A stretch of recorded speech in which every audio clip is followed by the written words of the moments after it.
come from a military family, and as such, I've lived all over the country, often unable to keep friends for any period. I also have insane social anxiety, so I'm overall pretty bad at making friends to start with. This story starts after I lived in rural Newfoundland for about 3 years at age 14. I have no friends, my home life is pretty terrible, and I was at this point pretty depressed. I lived on about an acre of land with a river separating us from about 1,000,000 acres of raw forest. I have no idea the size or how big it was. That had a bunch of ATV trails in it. It was a pretty spooky forest, and I have a ton of stories from in there.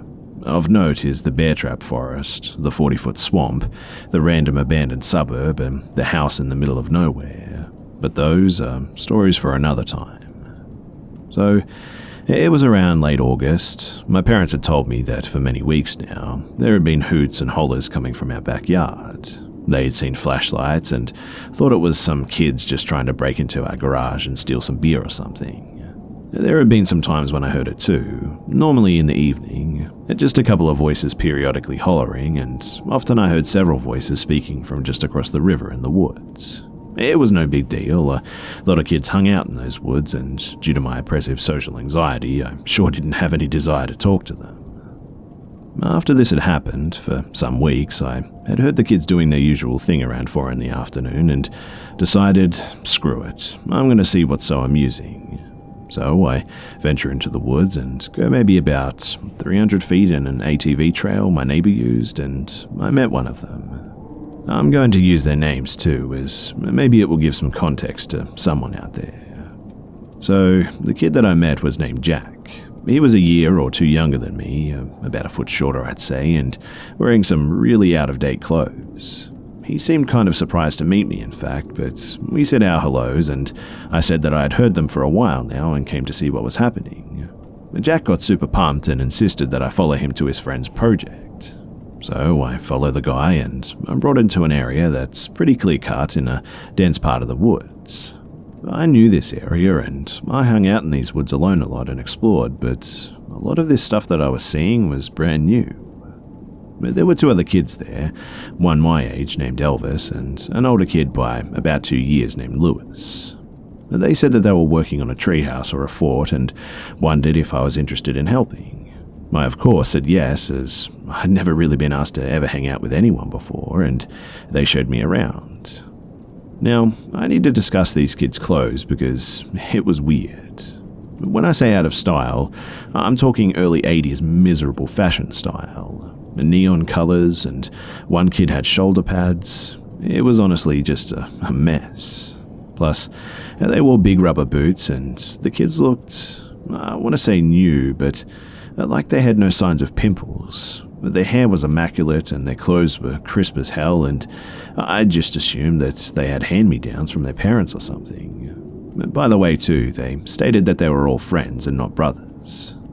So, these kids were nice to me, and I mean really nice. I never really got to know them though. I mean, they never wanted to talk about their home life or anything.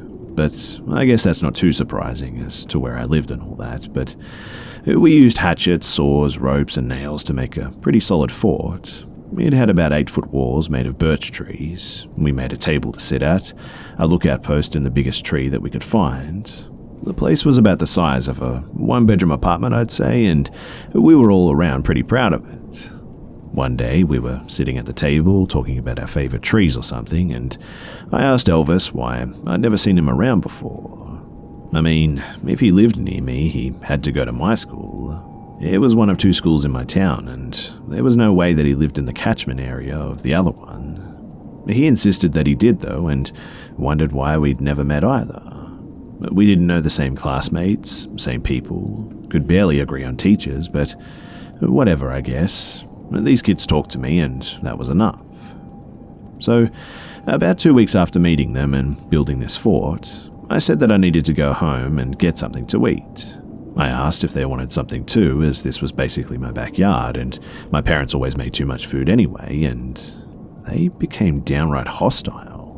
Not over the food, mind you, they just refused to cross the river. Adamantly, Lewis came up with a story about how crossing a stranger's river is bad luck.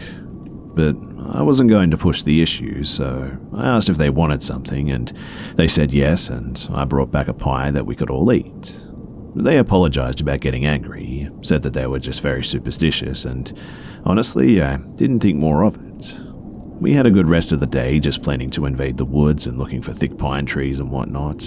But cut to about a week later, and I'd went to the fort and we did our thing. But today, the kids looked haggard, if that's the right word. Jack was particularly bad too. He looked like he had just gotten the beatdown of his life while catching pneumonia 3 times over or something. I asked if he was okay, and he said yeah, it was just the flu, but they all also looked really wet. Maybe greasy is a better word, but they had sick hair, and their skin was all shiny and clammy, and their clothes just looked terrible. I wasn't shocked. I mean, these kids wore the same clothes every day, but so did a lot of the really poor kids in town, and they never looked like that. Well, we played around for an hour or so before they left, with Lewis saying that he'll see me tomorrow as Jack and Elvis walked away coughing like they smoked a pack a day. I told my parents about these kids, and they thought that the kids were weird, but a kid with no friends just found 3. Don't ask questions, right? By the way, too, the nighttime hollering had stopped at this point, and we never did see the flashlights again after this. So the next day I went back with a hatchet and a bag of nails in hand, as the plan was that we were going to give the roof a new lookout. And when I came to the fort, the place was just wrecked. The walls had been torn down, the table was in half, and the lookout had maybe 1 or 2 pieces left to it. Most notably, too, was that everything, and I mean everything, was rotting. Like, it had been sitting there for decades. The table was basically nothing, and I could see growth in what had to have been our floor, and it was a solid half tree growth. My only thought at the time, too, was, what the hell? And I rationalized that maybe someone found our fort and wrecked it or something. And so I just waited for the kids to come. And the next day, and the next day, and the day after that, and I waited a week, and I never did see those kids again. I was pretty dejected, and eventually I stopped trying to wait for them. I wanted to look for them, but they had never shown me or told me where they lived, other than up the hill. My parents noticed too, and asked why I wasn't hanging out with the kids anymore, and I told them what was happening. They dismissed it and just insisted that if they didn't want to be my friend, I didn't need them anyway, and I was sad for a good while after that, but eventually I got over it. Cut to today though, and I'm 29, and I'm telling my wife about these kids that I used to hang out with, and the time that we made a cool fort. I explain how they look, how they acted. It's overall a pretty good memory with a sad ending, but my wife looks at me wide-eyed and just says, "You hung out with a bunch of spooky ghost kids." I find this crazy, but she says, "Did anyone else see them?" And I have to admit that no, they didn't. They saw a flashlight, but not the kids. They heard them and heard about them, but no one laid eyes on them other than me. There were never any records that I could find about them too. No one else in the school that they supposedly went to knew them, and they never showed me their house or came to mine, despite my insistence, and my wife said that was some pretty spooky stuff and I should share it with you guys. And so, here I am.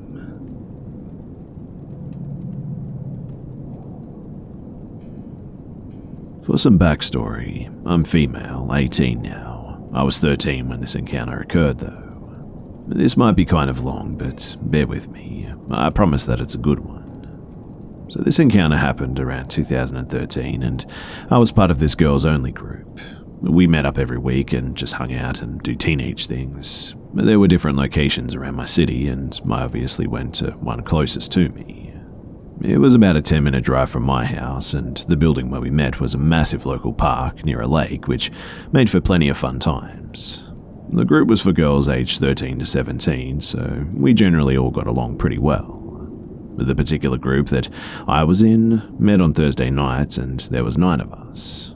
Two are my family friends, who were also my lifelong best friends. Them and two other girls, and I went to the same school. So, there was this camp every year, and the goal was to do everything yourself. We had to set up our own campsite, make all of our dinners, all that sort of stuff, and to be quite honest, it was pretty fun. I'd been 2 times previously, and it's a bit of a competition, and our group split into 2. Me, Erin, Izzy, and Jess. The other 5 girls were in another group, and one thing that we do to prepare was to go shopping for food, so we did that one night and spent the other few nights packing everything that we would need, like tents and portable stove, stuff for a fire, etc. My friend Erin and I were in the same class at school, so the Friday afternoon of the camp we left early and her mum picked us up. We live in the same street, so we got our things and carpooled there with the other girls, Izzy and Jess. The park where all the camps were was pretty massive, and we stopped for pizza along the way. The first few nights of the camp went pretty well, and we stayed up all night eating candy in our tent, sneaking out and walking around the massive park, talking, playing Truth or Dare and Never Have I Ever, and, normal teenage girl things. On the last full day, we did an activity that we chose prior to going to the camp. Out of all the girls in my group, I was the only one who had chosen to do archery, and I only knew 2 other girls from my main group, and I got to know some of the other girls I didn't know from the other groups. But during the activity, the leaders just started acting really weird. They were looking at each other, whispering, and talking on their walkie-talkies.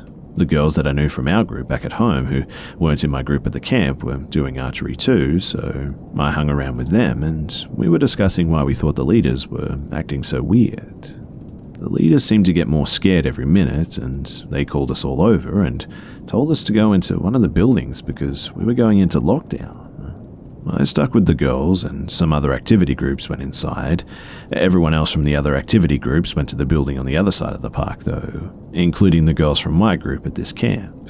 We hung out there chatting to everyone for maybe an hour, I'd guess, and we all talked about the camp so far and then about what we thought was going on. And this one girl called Chloe said that a girl had seen a naked man with a knife walking around in the woods. And another girl named Monique said that there was a gang in the woods who knew of this girls' camp and wanted to find someone to snatch. Obviously, we were all freaked out either way. Then, they offered us bathroom breaks, and we went in groups of 4 outside to the bathrooms, and 2 leaders escorted us at all times.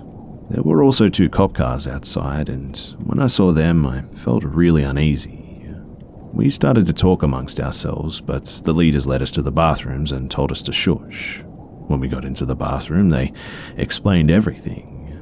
So apparently, a girl in the orienteering group, her name was Pippa, had spotted a naked man holding a knife. So Chloe was actually correct about this. They told us that it was all going to be okay and that the cops were searching for him. They called everyone's parents and the police finished their search, and when this was done, one of the cops came into our building and said that they'd got the guy and we were all safe now. We were let back to our campsites, and when I saw my friends from the other building back at the tent, I hugged them and they asked if I was okay, and I asked them the same.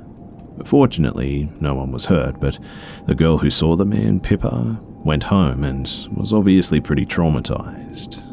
We were supposed to cook our own dinners that night on the fire, but to celebrate, the leaders ordered a crapload of pizza and soda and fries for us to have a massive feast at.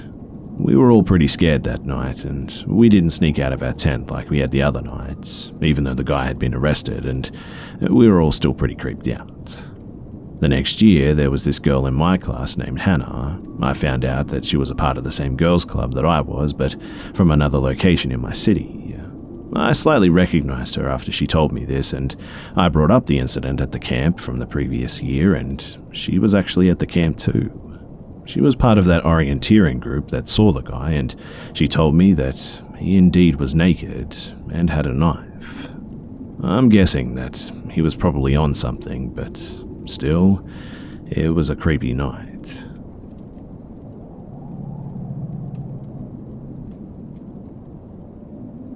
I was about 13 when my family went on our annual trip to Poland to visit my family. My mother and father both came from a small rural village about 2 to 3 hours away from Warsaw. It's an idyllic little place that's surrounded by lush forest and wheat fields. Life is different there because everyone is very carefree and relaxed. Being the small place that it is, everyone knows one another since everyone essentially lives on the same street. I had made a bit of a reputation for myself there, being known as the American girl who visits in the summers, so whenever we would arrive, the whole village would know. I loved the attention, if I'm being honest. All the kids wanted to play, and adults doted on me. One of the townspeople that I saw most frequently was Tomek. Tomek was a funny guy in his upper 20s who would work in the village deli store. He would always give me extra meat anytime my grandparents would send me out to pick up food or offer to show me inside the kitchen. I never did take him up on that offer though, but the idea of seeing how my meat was made was just too much for my 13-year-old mind. Though I didn't know at the time, Tomek had the reputation of being kinda like the town lunatic. He wasn't a stranger to the police force, nor the villagers, as he was a bit of a petty thief. My grandparents told me when I got older that my grandfather had not once but twice caught him trying the doors of his shed and then excusing himself when caught as drunk and unsure where he was. Despite this though, I never had any reason to fear or avoid him. Now, the village had a tradition called Gra Adwagi, which translates to the game of courage, that would fall in between the dates of our visits. On this day, the village children would be set into teams, and then given items to find that were hidden around the woods or the village perimeters. The event lasted all day, and the group that had found the most items would win a prize. The courage part of the game would be trying to attain the golden item, which would be in the woods and guarded by a few adults, armed with water sprayers and water guns and whatnot. The only way to get the golden item was to avoid being sprayed with water. If all members of a team were hit, then the team would lose the chance to attain it. My team consisted of my 4 friends, Eva, Arik, Bartek, and Paul. Our strategy was to get as many of the items around town and then try our luck at the golden object when it got darker in order to be harder to spot. We got a lot of items throughout the day and worked up a good sweat after racing against the other children. Around 7 PM, we had attained 12 items and were ready to try our luck at the golden item. But we had heard from the other children that the adults were being relentless, guarding the object with ferocity. The wooded area, that was the destination, as the golden item area was behind Arik's house. Therefore, he took the lead in devising the plan. Our plan was that we were going to split up into 2 teams. Arik, Eva, and Bartek were meant to grab the adults' attention and drive them away as far as possible, while Paul and I would sneak in and grab the item. Feeling confident, we headed into the forest as the sun was slipping from the sky. We followed the dirt path for about 5 minutes and then stepped off it, following Arik as he navigated through the shrubbery with ease. He stopped us just as we reached a thick clump of the bushes. Putting a finger to his lips, he motioned for us to look through the gaps in the shrubbery and see the adults. It was dark now, so it was pretty hard to see who was actually guarding the items, but we could make out 4 shapes huddled together, chatting softly. Without hesitation, though, we moved into our plan of action. Our 3 friends navigated around and disappeared from our sight, only for us to hear their laughs and the voices of adults yelling to get them. Paul and I watched as the adults raced after our friends, all abandoning the area that they had stood around. I remember glancing around and getting ready to jump out of the bushes when I felt Paul's arm on my shoulder and saw him making a shushing sound. "Hey, wait, they might not all be gone, just wait a bit," he urged. We sat quietly, listening intently for any sounds, and then it happened. The slightest sound of something moving on the other side of the clearing.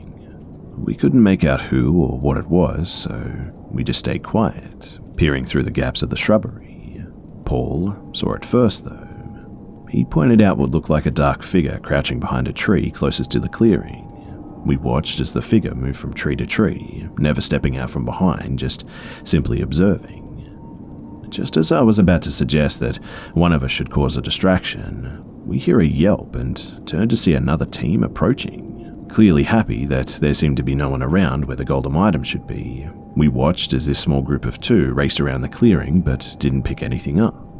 I kept waiting for the adult to step out and spray the kids, but the figure just remained crouched, half visible behind the trees. One of the girls approached the area the adult was, but she was busy looking up the tree, musing to her partner that maybe the object was put up on a branch. We watched as she began pulling herself up the lowest branch, and I remember the way my stomach dropped when, all of a sudden, we saw the adult shoot out from behind the tree, grab her leg, and start pulling her into the darkness of the forest. Her partner ran off screaming, leaving me and Paul unsure what to do. We watched frozen with horror as the adult began covering the girl's mouth in an attempt to silence her. Before either one of us could do anything, all of a sudden, Tomek came running up the path and threw himself onto the man. Paul shot out to help Tomek while I ran back to call for help. When I reached the backyard that was the destination spot for the end of the game, I was screaming uncontrollably in a mix of words that took me a few attempts to get out that help was needed. A large group of men raced towards the forest while I hid in my mother's arms awaiting to see everyone arrive back safely. My friends Arik, Eva, and Bartek approached me cautiously and asked what happened and why Paul and I hadn't come back. It had turned out that after Eva, Bartek, and Arik had distracted the adults and drove them away, the adults had decided to end the time to get the golden item. They had assumed that everyone had a chance to try to get it and didn't want the kids wandering around the forest after dark. One of the adults had actually already pocketed the item when they chased our group back towards the main backyard. My team assumed that we would see that there was nothing there and return as well, which is why they didn't come looking for us. As I retold what happened, everyone in the backyard listened to me with wide eyes. About 10 minutes passed and we saw the group of men coming back, Paul walking aside his father and the girl who had been attacked in the arms of her assumed father. As they all approached, I asked Paul what had happened. As the parents gathered and talked in hushed voices, Paul described to us how Tomek had beat the guy bloody but let him escape when he turned away, surprised by the men that had arrived to help. He mentioned too that a few men were still out scouting the forest land for the guy. I then asked the remainder of my friends why help was not sent earlier by the girl's partner that had run away screaming. Everyone had looked at me with blank faces, and the sudden realization hit me hard. The next events just became a blur. It's a mix of me racing to my parents with my friends and asking about the girl, a frenzy of people calling out her name and begging her to come out, a whirlwind of everyone rushing to get their kids inside, and a mayhem of adults swarming together to go search the woods again and call the police.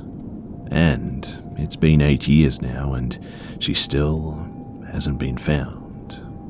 Tomek was one of the main suspects, believed to be a part of a two-man kidnapping operation, but backed out when he saw that too much attention was brought to the event. I'm not sure whatever happened to him, but I can't help but feel guilty that I didn't do anything to help either of those girls. I saw the girl run away. Paul and I were the last to see her, in fact. And sometimes when I see a child with braided hair, I get thrown back to that night and I can still see her braids swirling around her as her figure disappeared from sight. Her name was Dorota, and I hope that she's alive.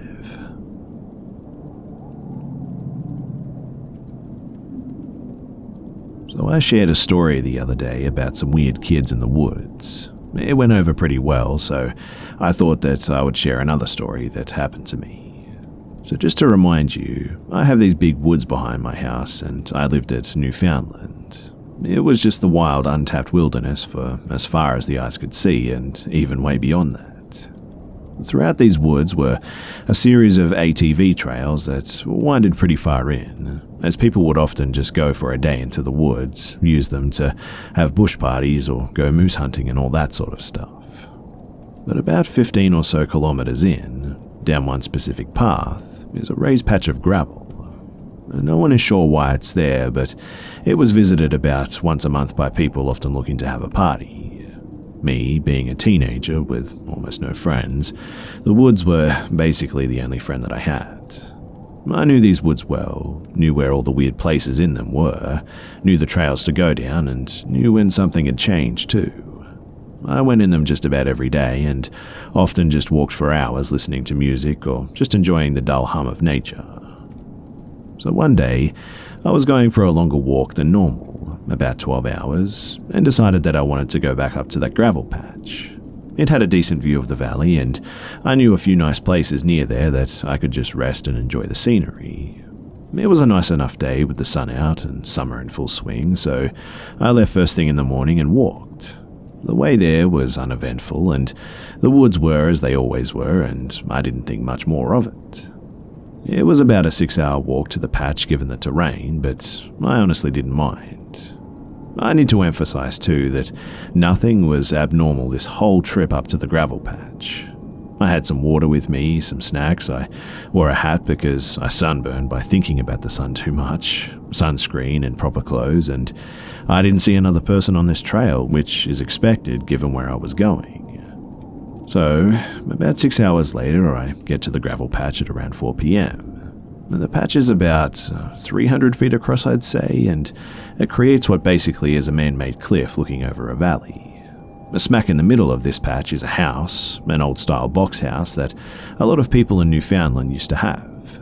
A small little 2-story place with a roof that was almost flat, coloured a bright pastel yellow.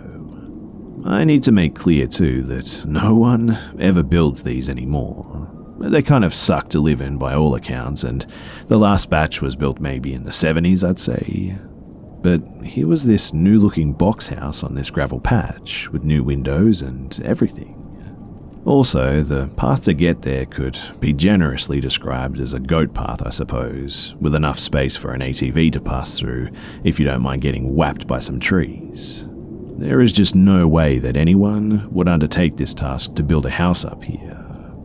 But, needless to say, I was really confused when I saw this thing.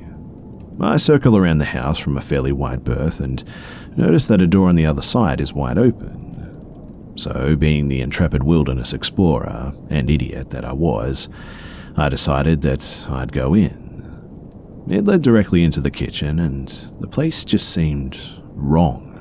The room, and really the whole house, I suppose, was decorated as if it came straight out of the 50s. Pastel-coloured everything, a little table with a yellow-flowered tablecloth, an old-timey wood stove, ancient kettle, everything. The place looked lived in too, and pretty new. The floor was spotless, and the only dirty thing was in the sink, a plate or something, and I was drawn to the stove and for some reason really liked the kettle too.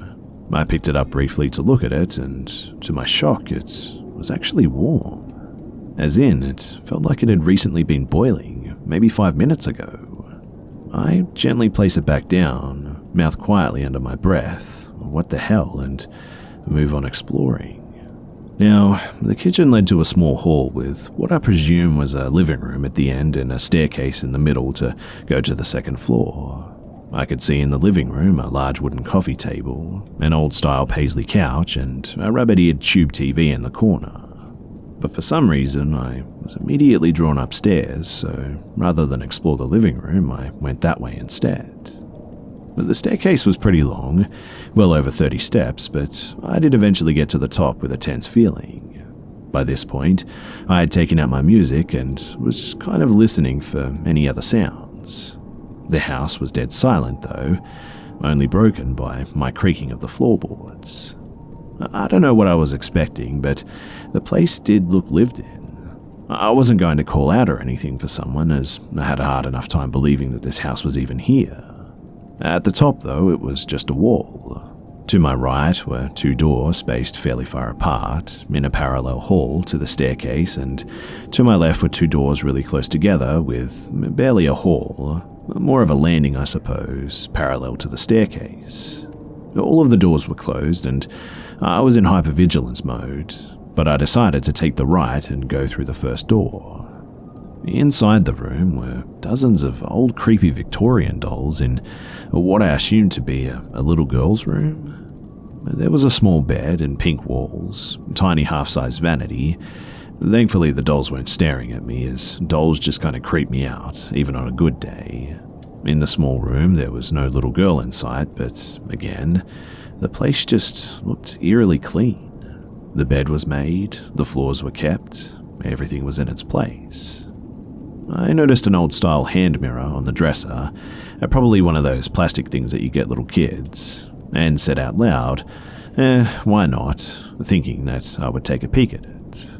And not 1 second later, I heard at the door on the other side of the landing, giggling. It was one of those old brass and crystal handles, a fact that I accurately remember.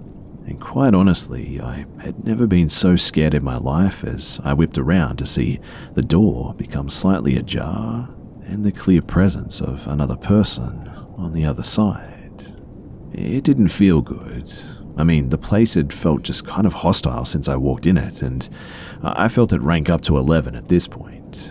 As quick as I could move, I dashed into the hallway and leapt down the stairs. Lacking the grace of a man that could jump a floor and be fine, I crashed into the wall, leaving a decent-sized man-shaped hole in what I guess was drywall. I bolted out of the kitchen door as quick as I could, muttering nope over and over again as I began to book it from the house. I did do a quick look behind me to confirm what had happened, and yes, there was a house, and yes, I did see someone coming down the stairs. It only took one glance, but I made it into the woods and down the goat path, and eventually I just went home. I didn't care that it was probably going to take me a while, and there may or may not be someone chasing me who may or may not have a gun. I just needed to get out, now. The adrenaline lasted about an hour after I made my way back home, and after that I became immediately jumpy at almost anything and walked the rest of the way home in silence. When I arrived home, my parents weren't there, but I wasn't having any of it. I just went into bed and went to sleep as quick as I could. The rest of the summer went by without incident, and towards the end of it, I told myself that I was going to go back to that gravel pit and go look at the house again. Maybe even apologize if I scared the hell out of someone in a house that I barely believed existed. But when I went back there was no sign of a house anywhere. No indentations in the ground, no wayward piece of wood, nothing. Just some old beer cans from a party that someone probably had here not too long ago. Thoroughly confused and mildly scared now, I just decided to leave that area well enough alone. When school started up, I told my classmates all about it, but they thought it was just something that I made up, possibly due to heat exhaustion or something. But I know what I saw, and it was a freaky house. Now, one of my classmates, a kid named Randy, said that he was going to go up there to try to find this place if it was there over the weekend. I told him to go ahead, but I'm not going there just in case. Randy reported back on Monday that yes, he did see the house, the same as I described it, box-style painted pastel yellow with the kitchen door open. But when I asked if he went inside, I believe that his response was not for $1 million. Inquiring as to why, Randy stated that when he went there in a second-floor window, he saw a little girl, and he said that she was maybe 5 or 6. The location fit up with my understanding where the little girl's room would be, and he said that she was just shaking her head, looking straight at him wide-eyed. Randy was a pretty good guy, and he was actually worried that this kid was in this abandoned house with no one to look after her, so he went to the door to get in. But when he looked inside, he saw a figure standing in the living room area, and at this point, he just got out of there as quick as he could. Stated that the energy was mad and that he had no intention of getting it madder. He didn't look back and he didn't care to, he told me. A few other people went up to the gravel pit to see if they could find the house after that, but no one had any success. They said that it was just a gravel pit and I was being a jittery idiot.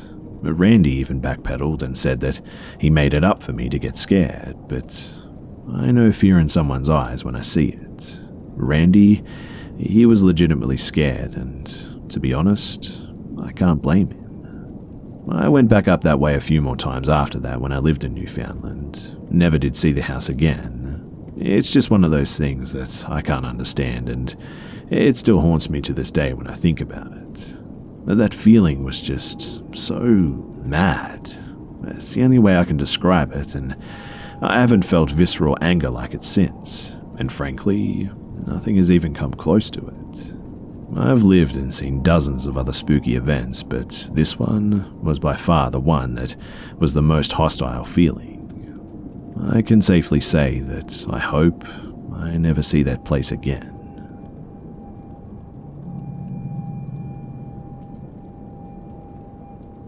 A few years ago, I moved with my family right before I started college. Unfortunately, it was kind of far from the university that I'd been accepted into, so I'd been trying to find a place to rent close to my university.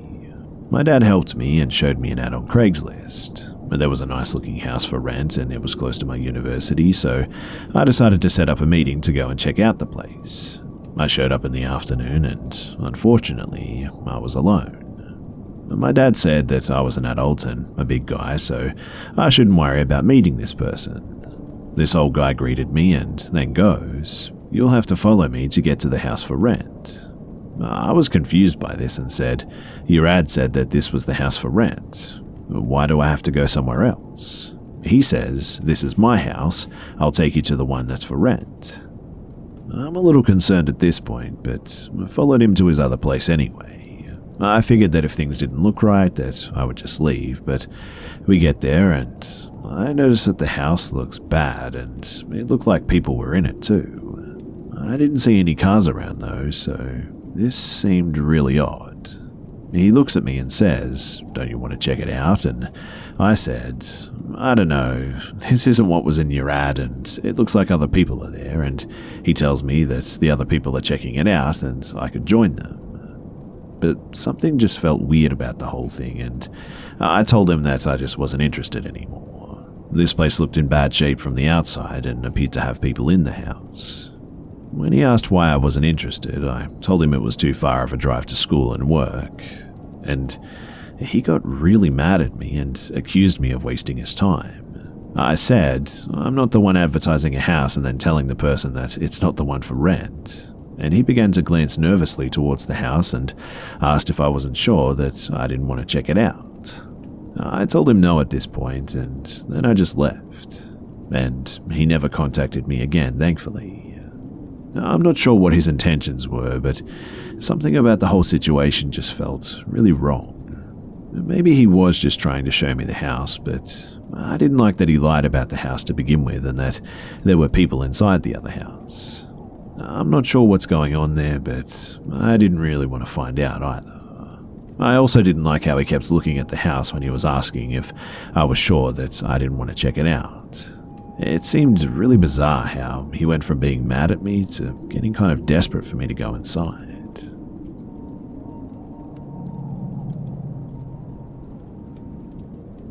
Back in January of 1995, when driving home on leave, I experienced something just straight out of a movie. I was getting ready to be deployed to Gitmo for a joint task force mission and needed my parents to take care of 2 kittens that I had adopted a few months earlier. The drive home would usually take around 6 to 7 hours, but I didn't mind the drive. Anyone who's ever driven through Texas knows that you can drive for quite a while and not see another car on the road. So it's about 9 p.m. and I'm about 15 minutes outside of Seymour, Texas, heading towards Dallas. The 2 cats, for the most part, had taken up residence on my back section by the rear window and had been sleeping. And it was here that things started to get strange. So I noticed about 200 plus meters behind me another vehicle's headlights, and I don't think anything of it. A few moments later, the cats both started making this moaning noise over and over again, and I figured they needed to go to the restroom, so I pulled over. So I'm in the middle of nowhere with these 2 cats freezing because it's January, waiting for them to do their business. After about 5 minutes and a cigarette, I decided to put them back in the car and gave them a little bit of dry food. I began heading back down the road, and so 10 minutes go by, and I see headlights again behind me, possibly a little closer than before. Both cats jump up to the rear window and start making their noise again. And it's here when I realize that the car behind me earlier never passed me while I was stopped. I started to slow down to let the vehicle pass me, but after going over a hill, the headlights just vanished and no car ever drove by. I went through another small town and stopped to stretch my legs. It would have been around 10 p.m. now, and I wouldn't have much longer to go, and I started back on the 2-lane interstate and was coming along around 65 to 70 miles per hour. Sure enough, about 10 minutes out of town, the lights returned. This time, though, I said screw it and stepped on the gas. As I approached a bridge heading into the next town, I blew past a police car. He, of course, turned around and lit me up, and I pulled over and rolled down my window, showed him my driver's license, military ID, and badge. He asked me what the hurry was, but seemed distracted while he stood next to my car. He was looking up at the sky, I think.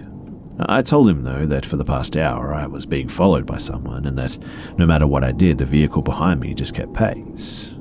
He let me off with a warning and told me to take a right at the flashing stoplight and cut through town. He said that he would stop the next car to come through and check them out.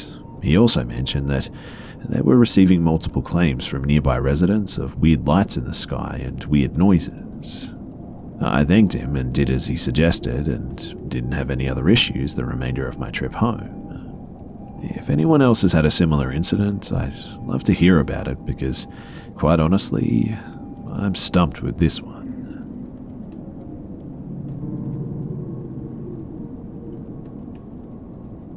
This is an experience that happened to me when I was in high school, and to this day I still can't explain it. So when I was a sophomore in high school, I had a boyfriend who was 2 years ahead of me. He was all set up to go to boot camp for the Marine Corps when he graduated, and we definitely were in puppy love, and he was my first serious boyfriend. The time came and he graduated. He was going to spend the summer with his dad in California, and I was going to spend the summer with my dad in Pennsylvania. At the end of the summer is when he would ship out to basic training in MCRD San Diego. Over the summer we would talk, but we had a fight and we actually ended up breaking up. I honestly can't even remember what it was about, but we stopped talking for a while and he went to basic and then went to infantry training and then he deployed to Iraq. He was there for a few months and he emailed me. I returned the email and we talked about a few times every week. One of the conversations we had was about us breaking up, and we ended up arguing about it again. After that, I stopped getting emails from him, and I thought that he was just mad at me. It was then my senior year, and I was going to do a project for my American government class on the war in Iraq. I came across the casualty page, and I saw his picture. It was towards the top because his last name starts with A. I was shocked, and I totally lost it. Especially when I saw that the day that he died was the day after our last conversation. I couldn't believe that no one got in touch with me to tell me. I reached out to his mum and she told me that he got rid of anything and everything that reminded him of me. He threw away papers with my number on it and said that she tried to find me, but she couldn't. I personally think that if she tried harder she could have, but then again she was a grieving mother who lost her son, and I was probably the last thing on her mind. I asked her how he died, and she told me that he was the gunner on top of a Humvee, and while on patrol a group of insurgents tried to ram them off the road. The driver of the Humvee swerved and flipped the Humvee, and it landed right on my ex. Fast forward through a few months of grieving him, and I'm drinking, using, crying, and all sorts of things, and one night I was home with my mum. Me and her got into an argument, and I called my friend Tori and told her to come and pick me up so I could stay the night with her. She told me that she was out for dinner with her parents, but would call me when she was done. I left my phone on the charger upstairs because it was dying. I went back downstairs and talked things out with my mum, and we ended up watching a movie. I went upstairs after the movie and I had 5 missed calls from Tori. I called her back and she said, "Hey, is Rob, our other friend, with you?" I told her no, that it was just me and my mum and my stepdad was at work. And she said, "Someone answered your phone." I told her that that was impossible as my phone was upstairs and it was just my mum and I. She freaked out and yelled, "Oh my goodness, I talked to a dead guy." I asked her what he said, and she said that he answered the phone with hello, and she asked if I was there, and he said that I was busy at the moment. And she said that she asked him to tell me that she called, and he said dandy, as in fine and dandy. And that instantly gave me the chills, because my ex used to say that phrase a lot. I asked her if she was sure that she called my phone, and she said that she looked at the phone and it said connected. I hung up on the phone and checked through my calls, and sure enough, there was a recent call on my phone that lasted about 23 seconds. To this day, I just can't explain it. After that happened though, there were a few times that the thermostat outside my room would be turned all the way down without anyone touching it, and my house was a newer home. Anyways, I really wanted to share this with you guys, and if you have anything negative or rude to say, then please just don't leave a comment. Positive vibes only, as it's a bit of a personal one. Any explanations are welcome though, and I would love to hear from you guys.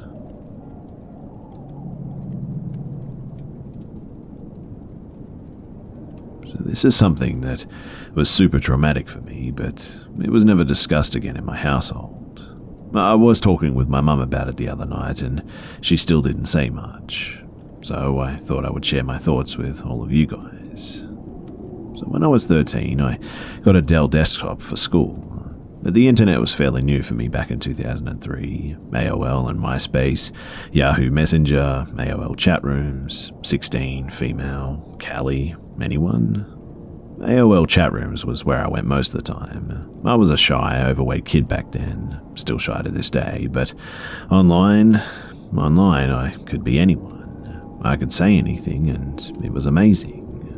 I discovered so many things when I got on the internet, and if I could be anyone, so could someone else, and thus is how I met one 27-year-old man. So one night I logged on.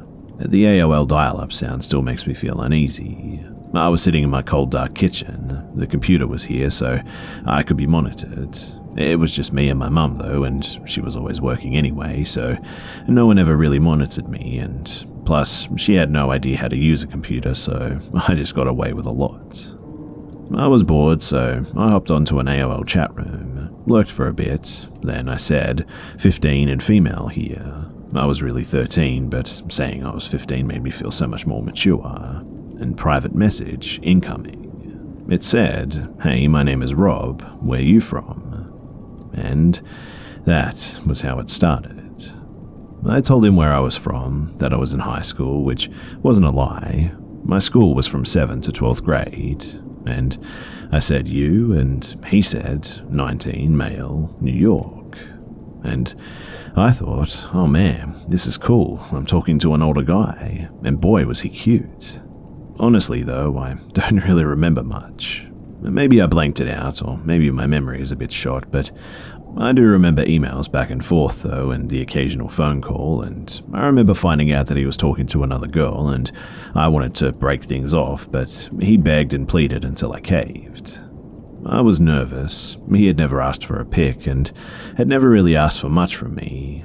Just the emails back and forth, a phone call a day, but somehow he made me feel safe. It made me feel wanted and cared for.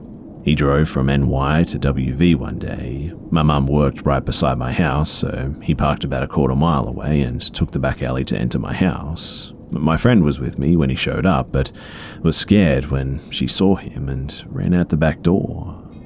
I maybe should have taken a hint from that, but I just stood on the back porch with my head down, was given a hug as he led me inside, and not 5 minutes after being there, sitting on the couch, did he move things further. Then further, and even into my bedroom, and I won't go into the details on what happened next, but I'm pretty sure that you get the drift. After that he left though, with instructions to get into his car after I get off the school bus and we'll go on a date. I had no idea where he was staying, and I lived extremely far in the country, an hour's drive from the closest hotel. But the next day I get ready for school and ride the bus for the 45-minute drive. But as soon as I hop off, in the school parking lot, I get directly into his car. No one noticed and no one said anything. We drive around and never go on a date. He just finds different places to park so that he can use me. I notice a photo of another younger girl, 15 or 16, in the visor of his car, question him, believe when he tells me that it's his cousin, believe when I question why his hairline is receding so much, believe him when he tells me that I can't see his driver's license because he left it in the hotel, believed him when he said that he loved me. I get dropped off back at school, super sad that he was going back home, with promises that he'll call me. Again, everything feels really fuzzy. I can't remember many emotions from this time, but I do remember that a few days later my mum says that she found out that I skipped school with a man, that I was never to see him again, and that was that. I do remember too sending an email, I remember a late night phone call, and I also remember saying I wish I could just live with you. I also remember him suggesting to come get me, and I remember saying okay. Days later, by the time that he made the drive again, I was feeling iffy about leaving my mum. I loved her after all, and I did think things through. I didn't have much thought into anything really, but I packed a few clothes into a suitcase, forgot all my underwear. That was one of my sharpest memories. I felt bad that he drove 8 hours to get me, so I left in the middle of the night. Got in the car to him and his cousin, and he got in the back seat with me, proceeded to have his way with me while his cousin drove, and then get back into the front seat. This happened a few times between my home and his, and the drive took forever. I had nothing to drink, was offered nothing when they got something. They stopped to take a nap at a rest stop, and I attempted to call my mum, which was disabled on our phone. I dug around for some change to get something to drink, but couldn't afford anything in the convenience store, so I drank out at the truck stop sink. Hours later, we park a block away from his house while he runs to get something, and I'm sitting in the back seat, waking up from a nap, when around 8 or so men and women in black suits surround the car, screaming for us to get out with our hands up. And my first thought was, crap, first 10 minutes in New York and I'm already being robbed? I'm terrified at this point, and I get out and a man pulls me over to the curb while the other officers force his cousin onto the ground. All the while, they're asking my name and age, telling me to tell his cousin my age. I'm put in the back of an unmarked car, driven to the NYPD, past reporters, cameras, news trucks, snuck into the back of the station where I see Rob in handcuffs for the last time. And for, in love 14-year-old me, this was devastating. I'm taken into a room and questioned for hours. I am then taken to the hospital and then a hotel where a nice woman brings me to Taco Bell and stays with me as I fall asleep. The next day, 2 FBI officers escort me home on a plane where I get off and where I'm greeted by police officers, my mother, and a horde of news reporters. I later found out that when my mum reported me missing, that the police didn't want to do much. They didn't even take the picture of me. She had his license plate number, and she remembered seeing his car parked by the road that first meeting. She took notes since it was an out-of-state car, and thanks to her being vigilant, I find out that this is the only reason that I'm alive today. The police said that they would look into it, but that wasn't enough for my mum. She contacted a family friend who in turn contacted the governor of WV, who in turn made the police look further into it. After they ran the license plate number, looked into the man, and found out who he was, that was when they issued an Amber Alert, noting that apparently I was in extreme danger. My cousin told my mum that he looked at Rob's rap sheet and it was a mile long, but wouldn't tell my mother what was on it, for fear of scaring her even more. I never did go to court, I never went to any hearings, but I did fall into a horrible depression. My friends' parents wouldn't let them hang out with me. People spray painted things on my locker at school, and I had no friends, but most of all I thought that a man was in prison for loving me. When I learned that he got sentenced to 10 years in prison, which he served every year of, I became deeply troubled by this.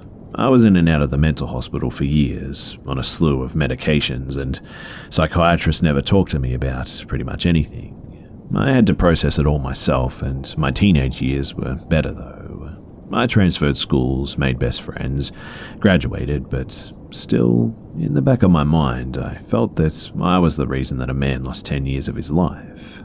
That is, until I was told that he was let out of prison. A couple of years after he was out, I contacted him on Facebook. At the time, I was around 24 or 25, and he told me that if I ever contacted him again, that he would kill both me and my mother, that he still knows where I live. I had no idea what he planned to do with me. My mum still says that he was selling me to a sex trafficker. I was told that he had other girls my age that he was talking to too. Some good things did eventually happen because of my kidnapping though. Schools all over my state started internet safety education classes. Kids were taught safety, parents were taught how to keep kids safe, and no other girls were taken by this man. I am 29 now, and I'm happy and healthy, and to be quite frank, I have zero remorse that this guy spent so many years in prison.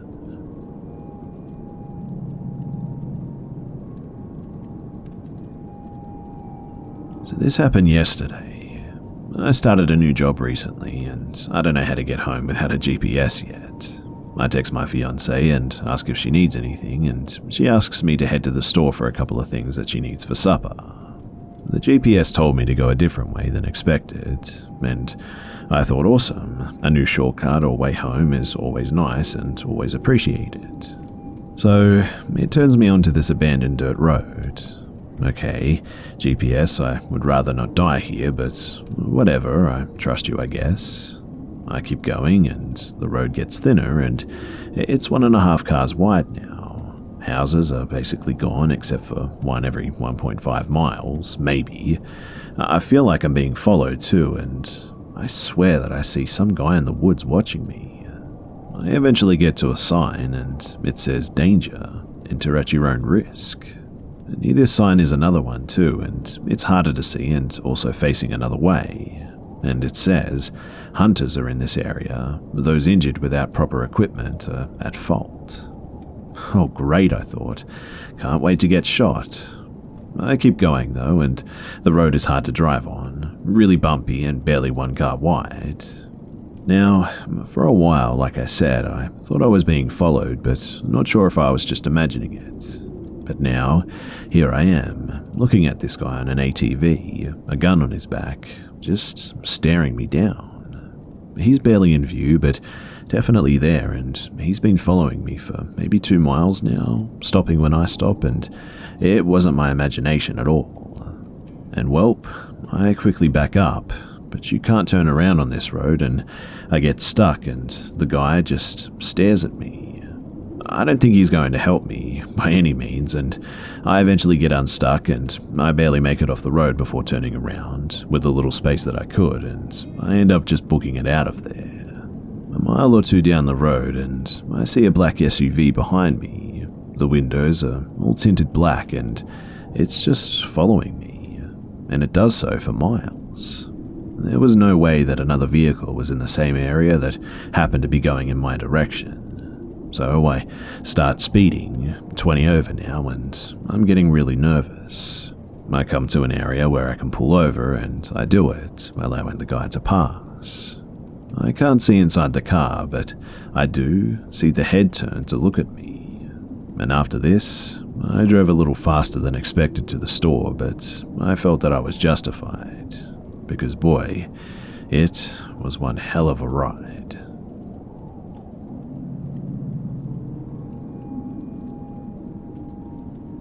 So I was 11 years old, and at the time I was living in an apartment situated on a street with an ongoing construction.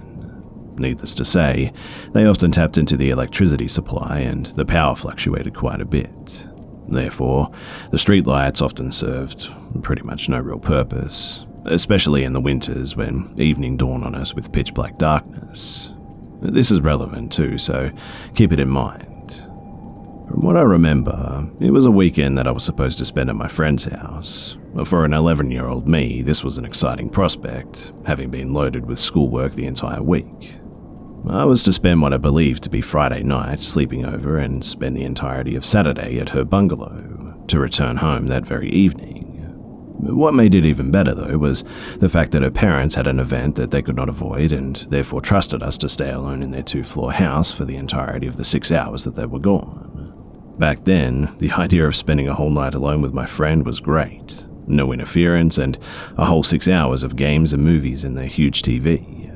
As it turns out, though, my friend had other ideas. So, I arrived at her house just short of 8 p.m. It was already pretty dark out, and her parents had waited for me to arrive before telling us about emergency contacts, dinner and such, and they also reminded us to get their 4-year-old Labrador inside as the weather was acting up and his kennel had a few loose panels which leaked when it rained. This is an important fact to be noted as well. After they left, we watched a few cartoons, had dinner, and we were just chilling in her living room playing cards. And that's when my friend Sid had this ingenious idea of exploring a fenced plot of land a few hundred meters down the street that she resided on. There was no construction happening in there, so what little of that area didn't have shambles was overgrown with plants and weeds. We got the dog inside, leashed it to its long chain that allowed it to roam within reason, got the keys and left the house to make the short 10-minute trip. At this point, it must have been about 10 p.m. In retrospect, this is where we still had a chance to avoid this particular encounter, but being the curious and daring 11-year-olds that we were, we ventured anyways. Rather uneventfully, we arrived and set to climb over the 2-meter wall. Luckily for us, the wall was broken enough in places to make good holds to carry us over. Once inside, Sid suggested that we sit a few meters away from each other for as long as we could till one of us was too scared to do so. We faced each other and walked backwards till there was just enough light to see the general silhouette of the other person. After what seemed to me like a good 10 minutes, I saw Sid's hunched form rise and start to walk towards me. She seemed to be walking rather fast and in a haphazard manner, jumping over rocks and at a kind of daring pace too, even getting cut by some thorns in the process.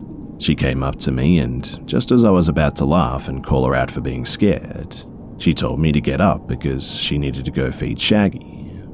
I remember being really confused because her parents had already filled his bowl with food and he had his water thing which he could operate in case he was thirsty, but I saw her face and let me just say that I've never ever seen her so pale. She honestly looked like she'd seen a ghost or something.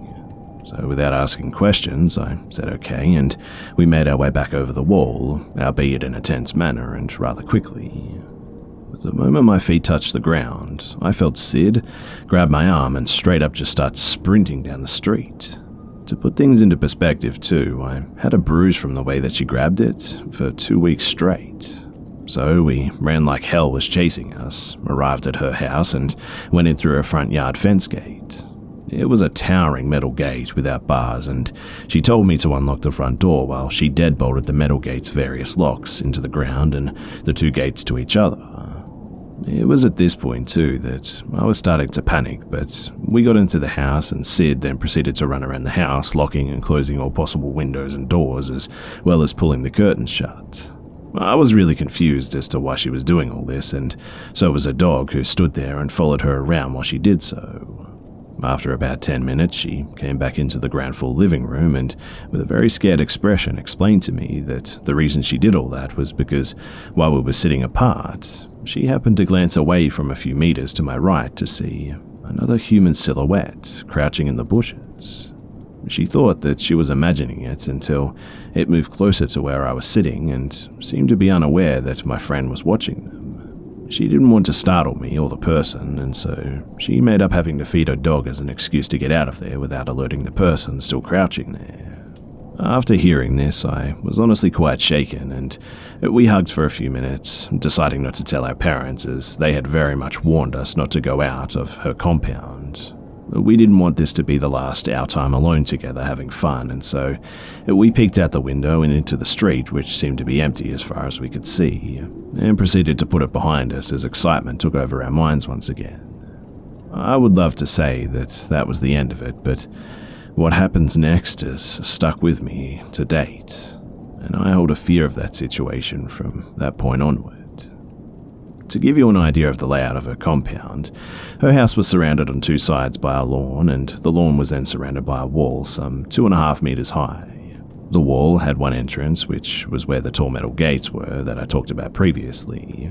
The house itself had windows all around the perimeter as well as 2 potential entrances. The first being the front door, while the second being a door to this small attached space next to the house, which was made of see-through metal, like the kind which metal fences are made of, but stronger. This space had a metal door with a lock only accessible from the inside, as well as a door which was on the wall that this space was attached to. However, this door only had a deadbolt and was also made of only light wood. So an hour or so in after this incident, we were upstairs in her air-conditioned room playing games on a computer and talking about whatever it was that 11-year-olds talk about when we heard the dog bark downstairs. It was growling and seemed to bark at random intervals. Keep in mind that her dog was a friendly Labrador who rarely ever growled or barked aggressively. My friend went to get the dog upstairs to her room, and after she returned, she informed me that the dog was standing near the front door growling at it, and that it took a bit of effort to get him upstairs as he kept trying to go back down there. We were really confused as this was unusual for him to do, and thinking that a stray dog may have caught his attention, we decided to go onto the balcony attached to her room that gave us a view onto the front lawn and a part of the street directly in front of the house. And instead of seeing what we assumed would be a stray dog or cat, we looked down to see a person standing very still on her lawn and in front of her front door. In the limited light that we could make out, there were heavy layers of muddy-looking clothing and a head full of hair that looked really matted. The dog was with us at the balcony and was whining to be let outside. We crouched in her balcony, and right as we were about to discuss what we should do, we heard what sounded like the front door rattling as if someone was trying to open it with the handle. We crept back downstairs, only to realize that this person had now moved to the window next to the door and was trying to open that. And the realization hit us then that he was trying to find an entrance into the house by going around the perimeter. Just as we were about to creep back upstairs, my friend grabbed me again and in a hushed tone told me that she had forgotten to lock the attached space door in a hurry before. We both looked at each other and paled as we realized that it would gain the intruder easy access into the house as the inner door had nothing but a deadbolt. And at this point, we heard the windows rattling behind the house, nearly 3/4 of the way back to the front again. The attached door space was a few meters away from the front door, and we were lucky that we had chosen to go around the other side.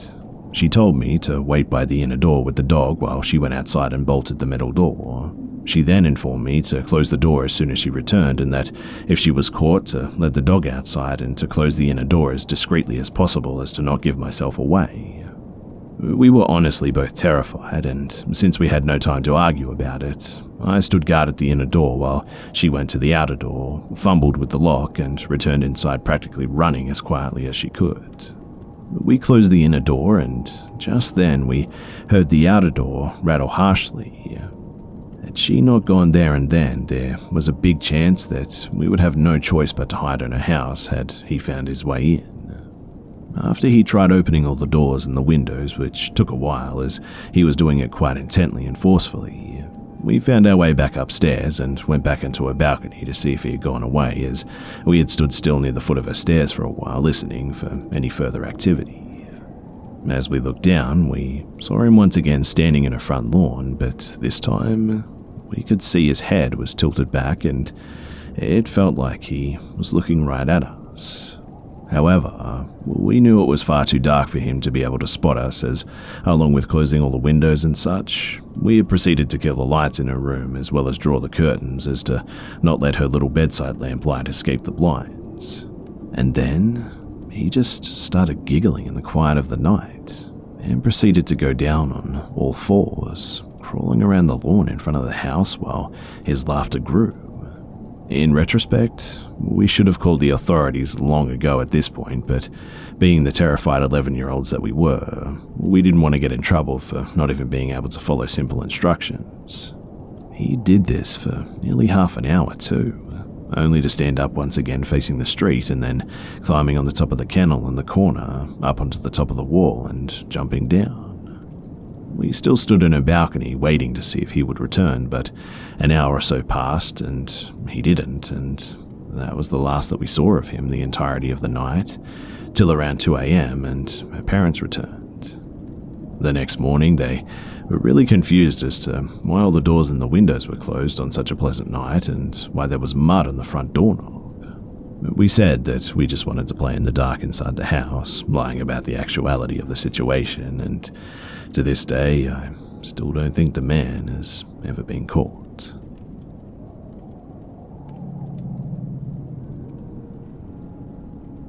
So this happened to my dad when he was a teenager. For those of you who don't know Clifford Olson, he was a Canadian serial killer in the early 80s that preyed on children and teenagers.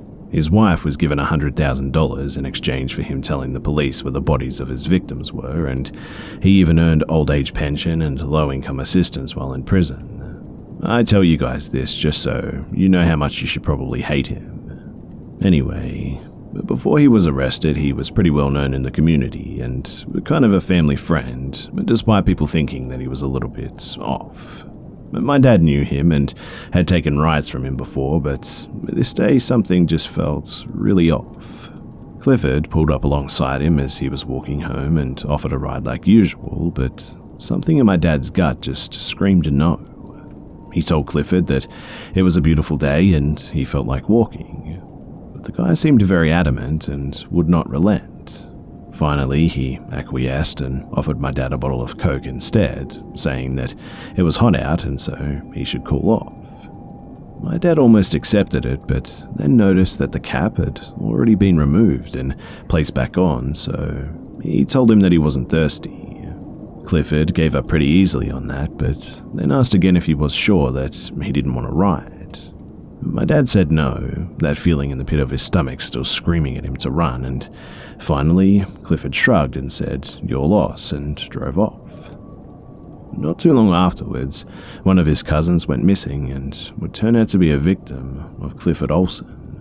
And I truly think that if my dad hadn't have listened to his gut that day, I wouldn't be here because I'm sure that he was the next target.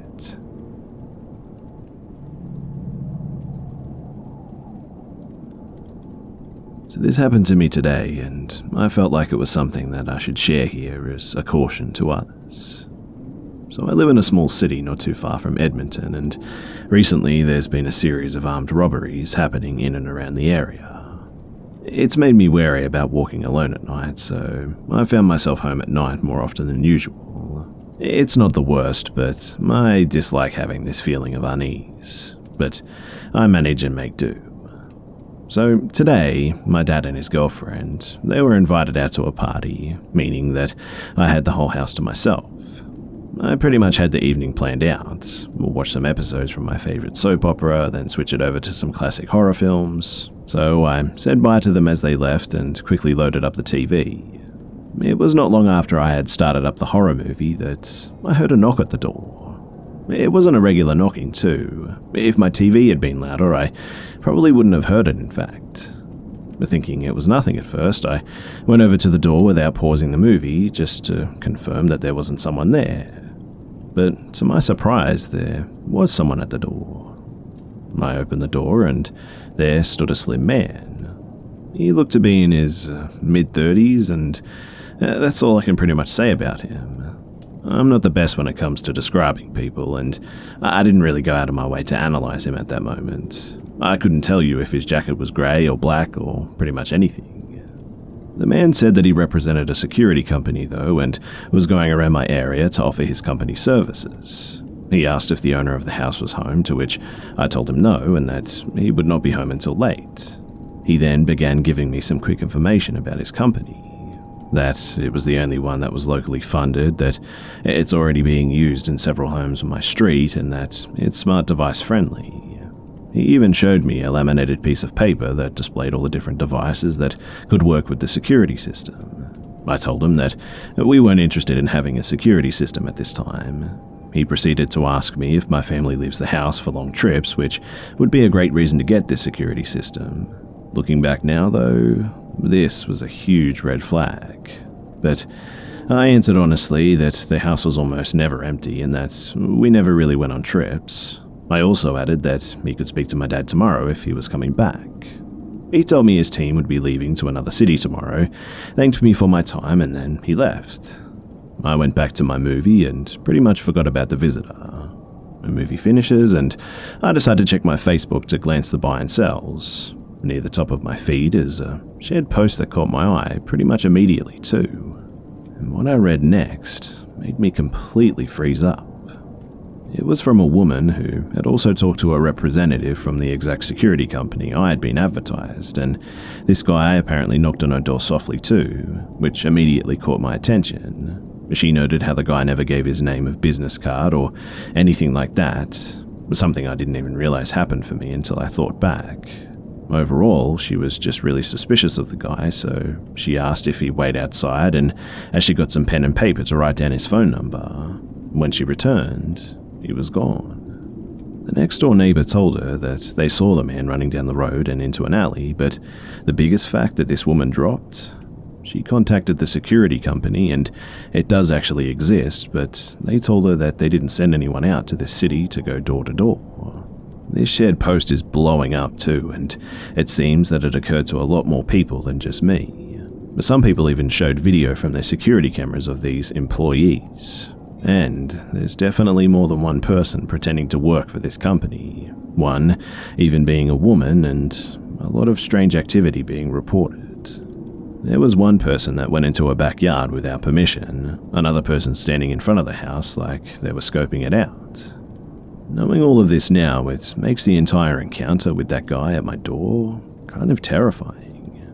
Was he scoping my house out too? Would he have tried something if I didn't answer? I also wonder, was he hesitant to try anything because I didn't pause my movie? I mean, for all he knew, I could have had a friend over. Luckily, nothing serious happened for the rest of the night, but I will be extremely cautious from now on.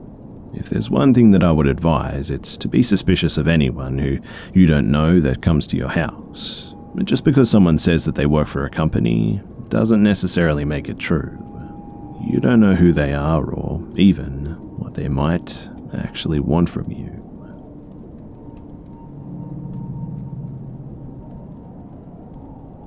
I've been a solar electrician now for about 2 years, and I work strictly on the residential side of business as opposed to the commercial work.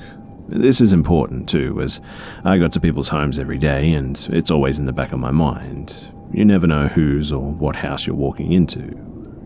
For a little bit of context though, I travel for work pretty much every day, sometimes driving between 200 and 300 miles to get to my jobs for the day, which is good for me because I feel cooped up when working in one area for too long. But one job in particular I remember all too well.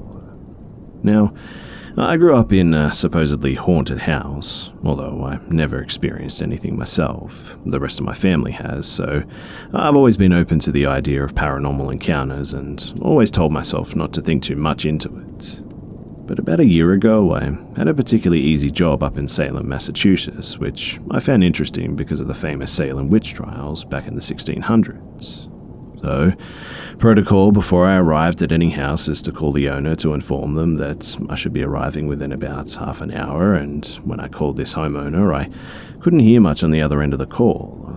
It kind of sounded like very loud construction equipment, like a jackhammer going off or something. About 10 seconds of that, and I was about to hang up until, almost like a switch, the noise was just gone, and I can hear this gentleman answer the phone finally.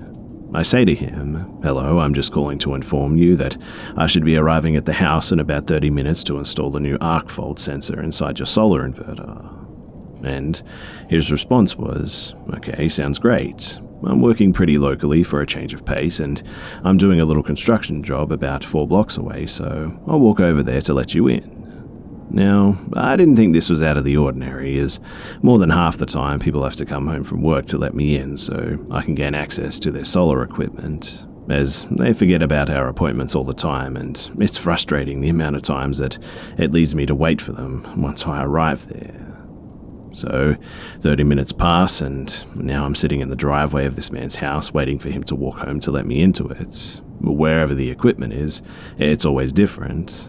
Sometimes in the garage, sometimes outside, and sometimes even in the basement. But I'm soon greeted by a man in the driveway who tells me the equipment is in the basement. Now, I've watched enough serial killer thrillers and horror movies to now hate the thought of going into some stranger's basement for an unknown period of time, as things can go wrong. A 20-minute job can easily turn into a 2-hour job in my line of work, not to mention that I'm currently in a famously haunted town.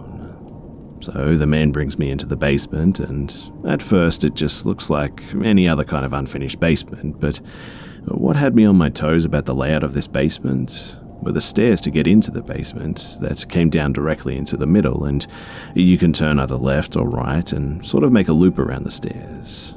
So you really couldn't see the entire basement, no matter where you were while you were down there. The solar equipment was located on the wall of the stairs on the left side, so I put down my backpack full of tools and I began to open the inverter to install the new component. Maybe a minute or so after starting, the homeowner turns to me and says, "Hey, I have to get back to work. Do you mind letting yourself out when you're all finished up?" Which I thought was pretty odd considering that I'd never let any stranger alone in my house, no matter where I had to be, right? So I said in an awkward tone, "You sure you don't mind?" And he said, "Yeah, sure thing. You don't seem like an evil dude. I can trust you to fix my solar and take off without robbing me or something, right?" It was weird, but I feel I've been in stranger scenarios with even more strange people, so I just kind of brushed it off. A few minutes go by, and to my knowledge, I'm in this stranger's house alone until I hear what sounds like obvious footsteps coming from above me on the ground level of the house. Naturally, I call up the stairs, "Hello, is anyone there?" But there's no response. With my nerves now up, I called the homeowner back, who said that he was just arriving back at his job site. And I said, "Hey, is anyone home in the house?" And he said, "No, my wife is at work and my kids are away at college. Why?" I then ask if he has any dogs, trying to put a rational explanation to the noises above me, and he says, "I have cats but no dogs. What's going on?" I say, "Nothing, I thought I heard someone, but it must have been my imagination." And he said, "Okay, well, if you need anything, I'm only a few blocks away." I hang up and I brush it off, telling myself that it must have just been my imagination. About 10 minutes of not hearing any footsteps pass and thinking that I was in the clear and that it had to have been my imagination running. And just as I had that thought, I swore that I now hear footsteps in the basement on the other side of the stairs from where I'm working. It almost sounded like bare feet walking on solid concrete, almost like a slapping noise, but clearly footsteps. Against my better judgment, I walk over to the other side of the basement holding what I already had in my hand, a flathead screwdriver, as if that was going to do me any good anyway. And when I turn the corner, there's no one there. Now that I can hear my heart pounding out of my chest, I put music on my phone to just try and distract myself, as I only had about 10 minutes left on this job and I wasn't going to get chewed out by my boss for not finishing a job. Certainly wasn't going to tell him that it was because I was hearing footsteps in a house. So I quickly finish the job as quickly as I can while being safe so I don't accidentally shock myself, which isn't as much fun as it sounds, trust me. And with the new component installed, I turned the solar equipment back on and confirmed everything was okay, while packing my backpack of tools so that I could get out of that basement as soon as I could. With everything installed properly and my tools packed up, I calmly walked back up the stairs rather than running as quickly as I could. I can't explain it too, but I feel if you hurry in a situation like this that you're bound to make things worse than you would if you just kept your composure. I walk out the front door of the house and I can finally feel the colour returning to my face. As I'm walking down the sidewalk towards my work truck, I glance down and notice one of those little basement windows. Only this basement window has blinds, which is odd because I can't ever recall seeing blinds ever on a basement window down there. And well, when I looked at the window, I could have sworn that I saw the blinds snap shut and a hand letting go of the side of the blind, as if someone was peering through the middle of them looking at me. And at that moment, all I thought was screw composure, and I hustled back quickly to my work van and locked myself inside as soon as I slammed the door shut. I called the homeowner to, well, 1, tell him the job was complete, and 2, get some answers out of this guy because who in their right mind would leave someone alone in a haunted house? But when I called the guy, I got nothing but his voicemail. Throughout the rest of the day, I kept calling and leaving messages, asking him to call back, and he just never did. After this occurrence, I've always been looking over my shoulder when working in anyone's home. And unfortunately for me, this was just the first of many hair-raising things to happen to me while I was on the job.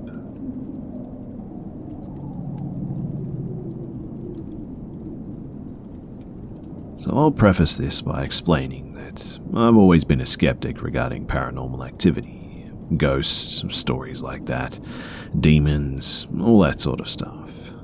If you ask me today, I'd still say that I don't particularly believe in that stuff. I find them really interesting and I love scary movies, but I've always been of the mindset that until proven objectively by science that this paranormal stuff is all misunderstandings, hoaxes, or something to that degree. That said, though, I have had a handful of creepy unexplained events happen in my life, none of which have been particularly traumatizing or life-changing to me, but still creepy and unexplained to this day. I've only ever told my girlfriend and my older sister about this stuff.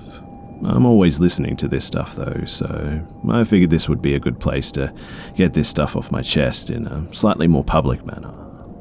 I'll be sharing more of these stories over the course of the week, and perhaps one per day so as to not spam everything, but these are 100% true, so there will only be a few of them. But, without further ado, here's creepy unexplained event number 1. So around my sophomore year in high school, I had a small room toward the front of the house. I lived in a raised ranch-style home. For those who know what type of layout that they typically have, my parents had the largest room across from the hall, and my sister had the room at the end of the hall. It was between my own and my parents'. I had a small box TV on one of those ceiling wall mounts that I used to play video games on. I would often play them in bed after finishing homework until pretty late at night. And one night, probably around 11 p.m. to midnight, I'd say, I had finished playing a game and was pretty tired, so I got myself into bed. I spent maybe 20 minutes laying in bed, very close to falling asleep, with my door cracked open just a few inches, and I noticed who I thought was my mum leaning into my door when she said something to me. I was yawning at the time, so I couldn't quite hear what she said, and even though I couldn't tell what she said, it was definitely plainly spoken in English at a normal tone of voice, and then she walked down the hall toward the kitchen. I said, what was that? But I got no reply. So I said, "Mum, I couldn't hear you. What did you say?" No reply again. So I got out of bed and walked to my door, leaned into the hallway and called for her, but all the lights at the end of the house were off, and nobody was in the kitchen like I thought she was. I figured I must have been seeing things and that she instead went into her room, or perhaps down to the hall to the bathroom, which also had a door to her room, so I opened her bedroom door and saw her dead asleep, snoring, next to my dad, also very asleep and also snoring. I tried asking her what she wanted, but she wasn't waking up, so naturally I figured it must have been my sister instead. All I knew for sure was that it was definitely a woman. I opened a door and asked her what she said to me in my room, but she was rolled up in her blankets in a deep sleep as well. I got pretty angry at this point and called her name to wake her up, and when she did, I asked again.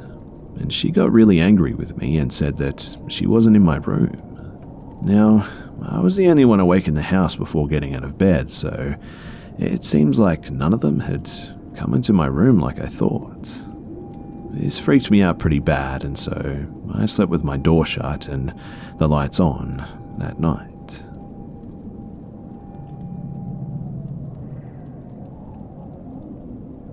I've shared some stories on here before, but I would like to say once again that I haven't experienced much supernaturally myself. However, my father, my current and ex-girlfriend have, and all of these upcoming stories are located in my father's current house.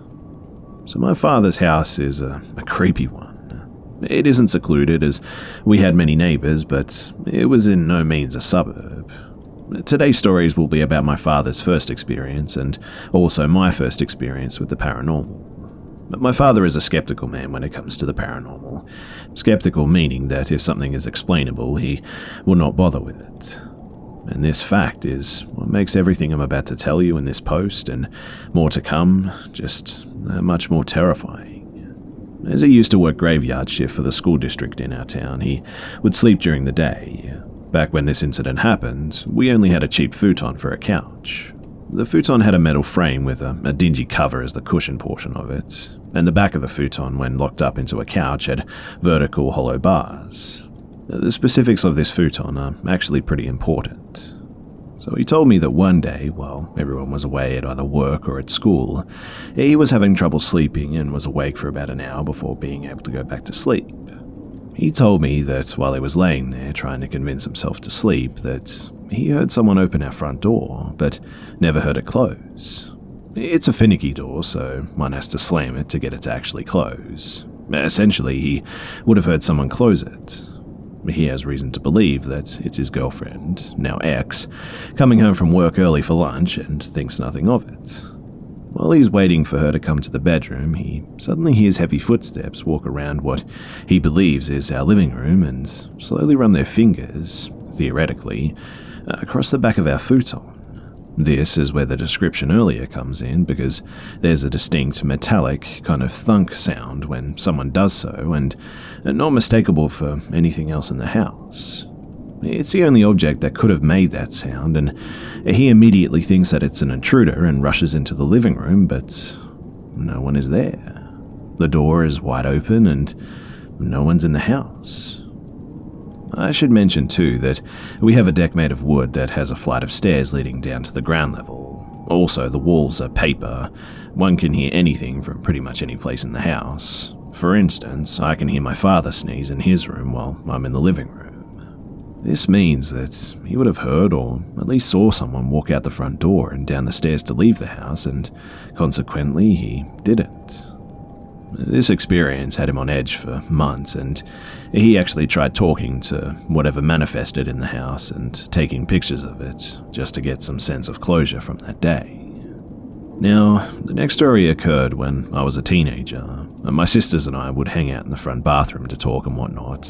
Don't ask why, it was just a thing for us for some reason, but one particular day, one of my sisters and I were in there talking to each other when we heard someone sprinting down the hall. It's a very short hall, so it didn't faze us when it stopped abruptly in the end of the hall. We were on edge though, as we thought it was our younger sister and didn't want to get in trouble. As mentioned, my father worked nights and he would be upset when woken up from sleeping. So I open the door, and as soon as I do, this huge gust of wind hits me in the face. Like, you know when someone is running past you? Kind of like that. I looked out into the living room and see my father's, now ex, sitting on the futon just watching TV. I asked her where my sister was, and she pointed next to her and motioned that she was sleeping.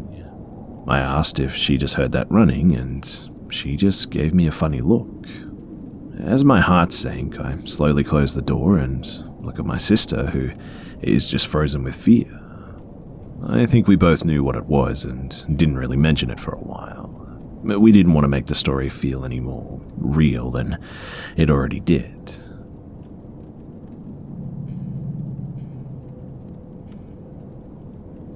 Time to time, I stay at a friend of the family's house to watch their dog. They live in the same neighborhood in a large house on a quiet street. The house is the second house from the forest and bike path, which is dim and quiet at night.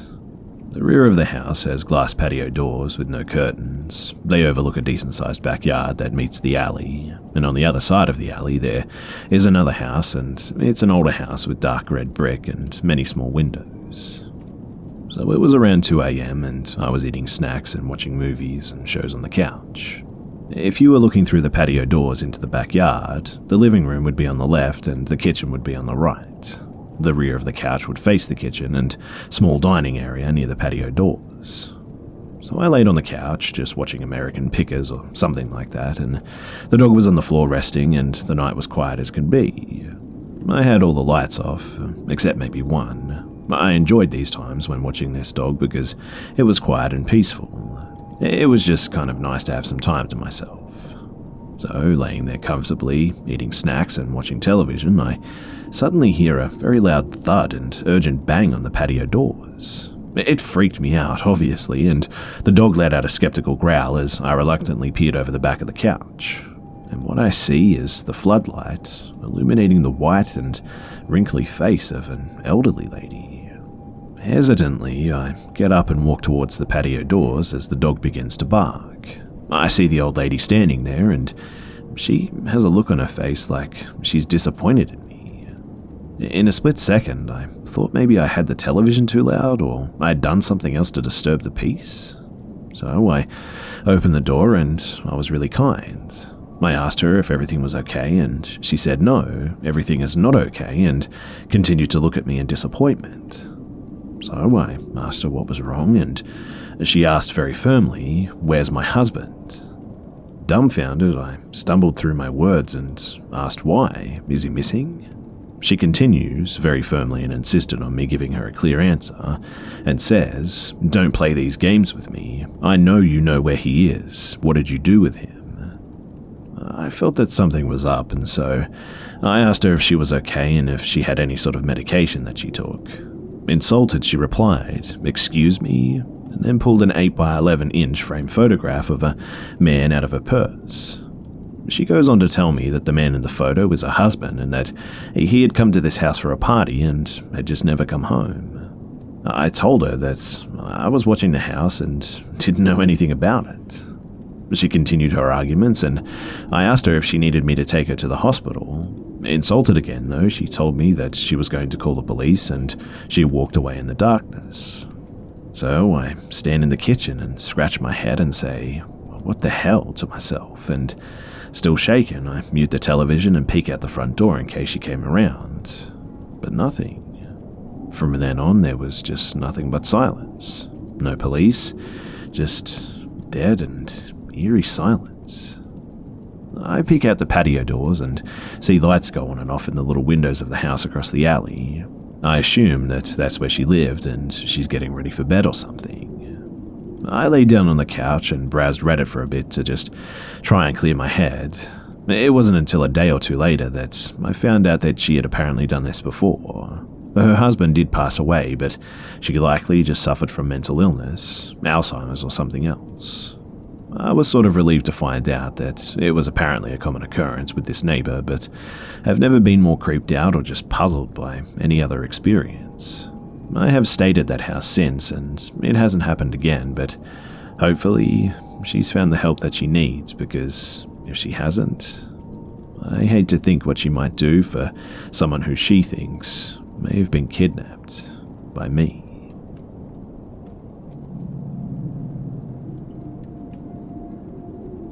This happened around 2006 when I was in my mid-20s and my sister, the unfortunate main character in this story, had just turned 21.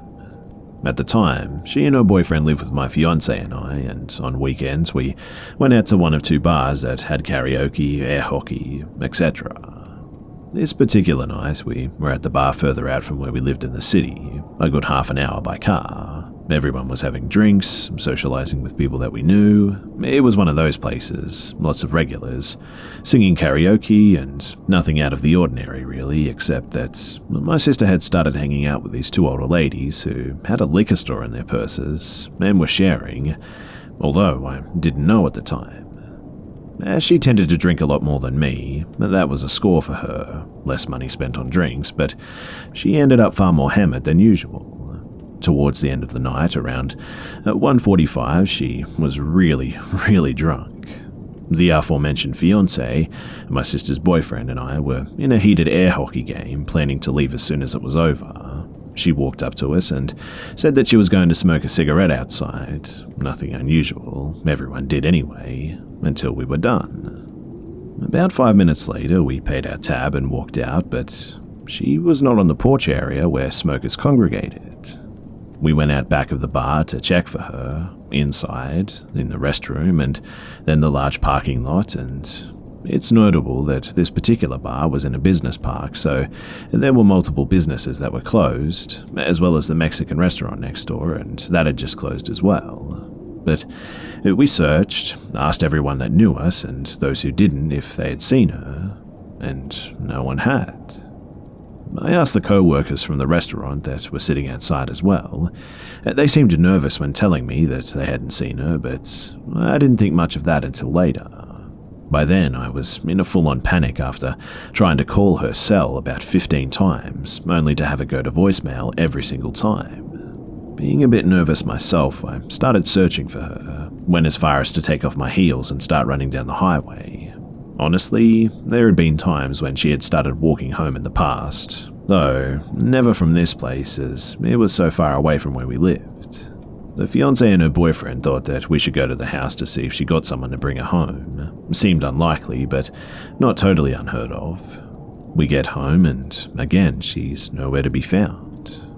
Just as we were about to head back and I was going to phone the police, I received a call from the PD on my phone. They indicated that they had my sister, that there had been an incident and I needed to get down there quickly. We rushed to the PD where we were taken into a room with my sister. Her face was red from obvious crying and bruises were starting to show on her arms and chest. She said that when she told us that she was going outside, she thought that we said that we were leaving then, so she walked to the car. After a few minutes, being drunk and tired, she sat down up against it to wait. And a van pulled up. A young man was asking her directions to somewhere, and she walked closer to try and explain when suddenly the back door flew open and two other men grabbed her and threw her in, taking off. They were rough with her, hitting her a few times while holding her down, saying that they only wanted money. They snatched her purse from her, breaking the straps, and searched it, quite haphazardly, as they didn't find the $30 she had in it. After driving around a bit, speaking in Spanish she couldn't understand, they pulled out a gun, making sure that she saw it, and put a bandana around her eyes, telling her that they'd let her go. She was then driven to some woods by a neighborhood that she didn't know. The door was opened and they pushed her out, telling her to run, that if she took the blindfold off or turned around, they'd shoot. She ran, and eventually she did take the blindfold off and came to the first door that she saw, beating on it and screaming for help.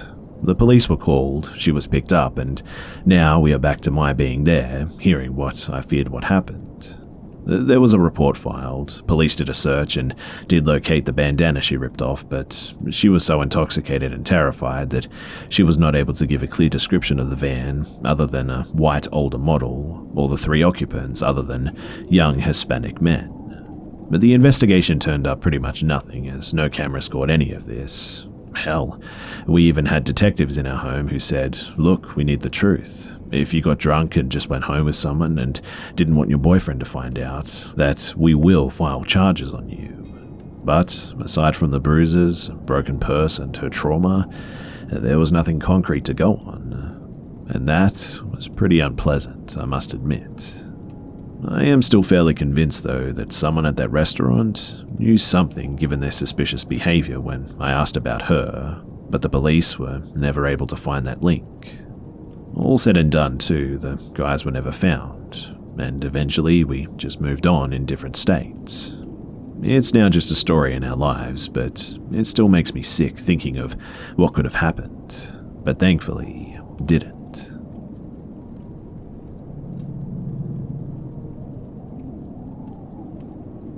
I've been awake since 1 a.m. I think, and it's now almost 3 a.m. while I'm drinking wine.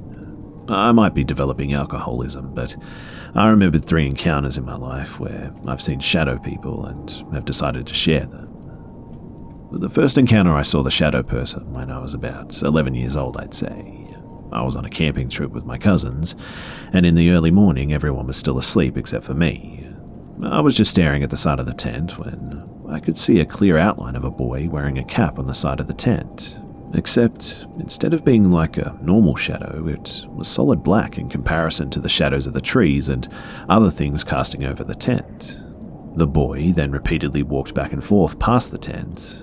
We were in the middle of nowhere, and I was pretty terrified considering that I thought a complete stranger was pacing by our tent. When everyone else woke up, we went outside our tent and there was no one around. I told my cousins what happened and they didn't believe me. Yet, it was like the boy followed me home because he would appear behind people when I was talking to them outside, in the doorway or walk along the fence line at just random intervals. His appearance wasn't ultimately creepy besides him appearing at just random places outside over the course of the year. And the last time I saw the boy was when my friend and I had a sleepover and my mother was working, so we were going outside, not sleeping and just messing around obviously. But we were in the front yard late at night when we just felt like someone was watching us, so we got a torch and shone it around the yard and then down the street. But no one was there, but when we shined the torch over a power pole, we both briefly saw a boy in a cap poking his head out from behind the pole, but even when the light hit him, he was just still completely black. We shone the torch around the pole for a bit, but didn't see anyone, so we just went inside and locked the door. Nothing else occurred as well until I was about 14 and encountered the girl who was ultimately much more aggressive and way creepier. The first time I met the girl, I was half asleep at a family friend's house. The family friend had doors in most rooms except the makeshift guest room that they had curtains in the doorway for privacy instead of an actual door. Again, it was early morning and my family's friend's kids were running around and just making noise. I rolled onto my side to see the shadow of a very tall girl in a dress, holding the curtain open, just staring at me. At first I was annoyed and thought it was a resident of the family friend's house, so I said, "What do you want?" And then she immediately vanished, and the curtain even dramatically flickered as if there was a sudden breeze.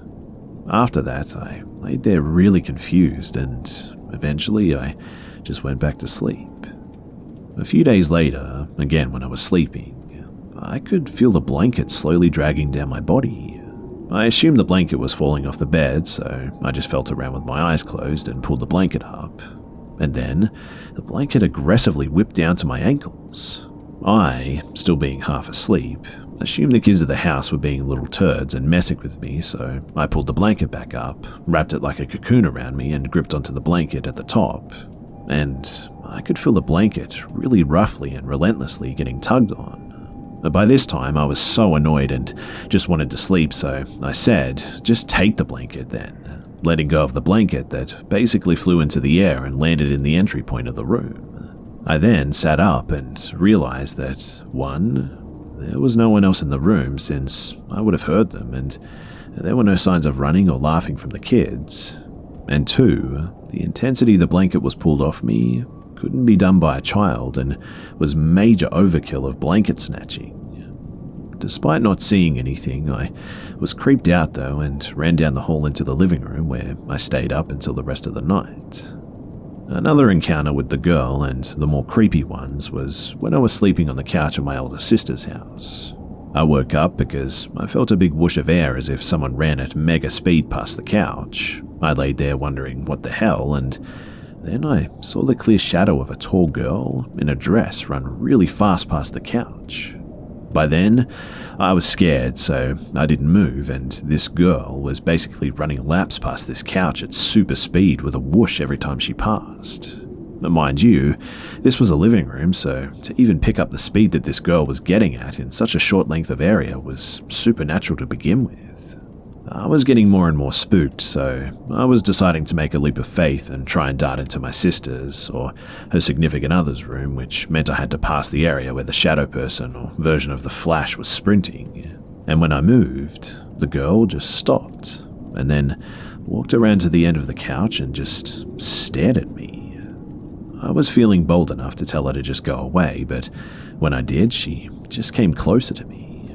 I felt around for a cushion and threw it at her, which went straight through her and didn't do anything. She then basically walked up to beside me and started leaning her face towards mine, so I just covered my face with the blanket and started crying, then started saying the Lord's Prayer. I didn't move, and eventually I just kind of passed out until the morning. And when I woke up, my sister actually said to me that if I kept running around at night like that I can get out of her house. The girl would then appear in the corner of my room at night, just at random. I slept with a nightlight until I was almost 20 because of this, and the worst and last encounter with her was in my family home. I had a bunk bed that was a double below and a single at the top. I slept on the bottom bunk, and one night I woke up to pitch black feet climbing up the ladder of the bunk bed, and the weight form on the top bunk as if someone plopped down on it. I stared at the top bunk, not knowing what to do, when the entire bed frame started shaking and rocking as if someone was up there having a seizure. There was no way that I was about to check that out, but then I started hearing a really harsh and rough breathing, with something that almost sounded like growling. So I just started praying because I was too scared to leave the bed, and I then slept on the floor of my mother's room for several days after that. The final time that I saw what I assumed was a shadow person was when I was about 21 and I booked a hotel room with a female cousin. We were going to some sort of event in the city area. My cousin got trashed and I wasn't that interested in drinking. We got back to the hotel and my cousin went straight to sleep. My cousin was laying there sleep-talking and I was playing on my phone. The beds were separated like typical hotel beds with a bedside cupboard in between. And I looked up and a tall shadow of a man was standing over my cousin. He simply appeared from nowhere and I was trying to get my cousin to wake up, and the man immediately whipped his head at me. Because it was a shadow, it obviously had no facial features, but I could tell that it was staring at me. He then basically zoomed towards my bed, which I jumped off of and switched the overhead light on, and he just vanished. My cousin was too drunk to notice, but I kept the lights on all night after that. I haven't encountered anything since then, and I'm also aware that all the encounters seem to have a sleeping aspect, so I'm immediately going to get the sleep paralysis comments. But the thing is that I could move in all of these encounters. I was awake, I was speaking, even throwing stuff. I don't know why it seemed to happen most when I was sleeping or almost asleep, although I did see the boy in clear daylight and in the yard a couple of times. I still don't have any answers to all of this, but boy, do I wish I did.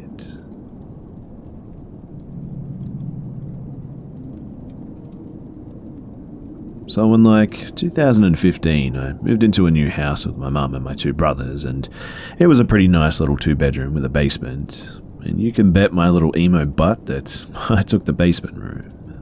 So pretty soon after moving in, I noticed a lady that dressed in really childlike clothes liked to walk down the street that we lived on. When I say that she liked to, I mean that as a bit of an understatement, because I'd see her almost 4 times a day sometimes.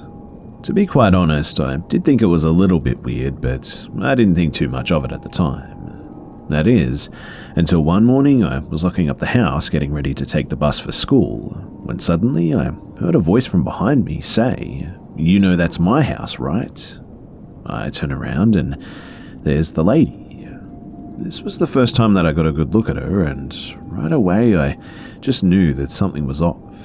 She had thick puffy black hair and she was dressed in what looked like a little girl's outfit, but it fitted her. Her eyes were about as wide as humanly possible and she had a weird little smile. Obviously, I was a little taken back because I wasn't expecting her to be there, so I responded with something like, "Oh, haha, did you used to own it or something?" And she pretty much cut me off with, "Yes, that's my house."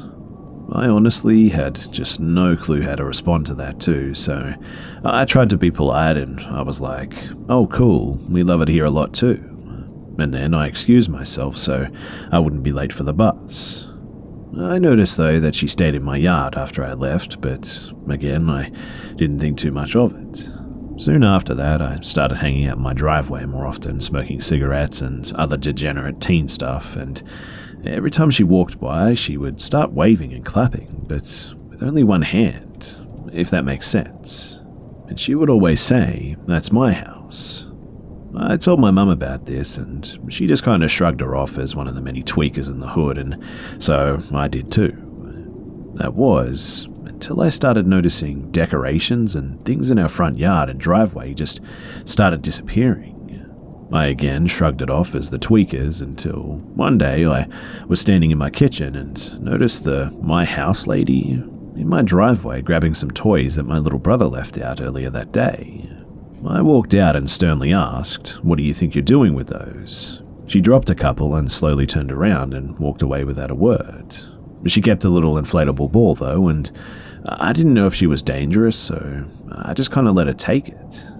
Later that week, I was sitting with some friends outside hanging out when, out of nowhere, the ball came rolling down the driveway and I saw her whip around the corner.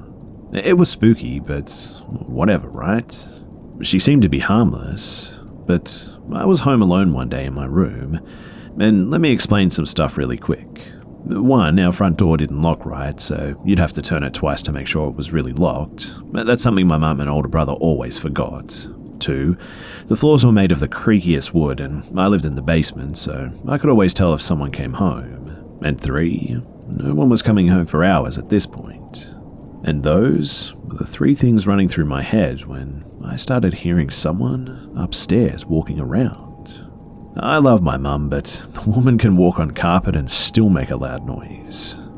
So, whoever was upstairs, it definitely wasn't my mum. But they were walking with a weird shuffle too that none of my family would do.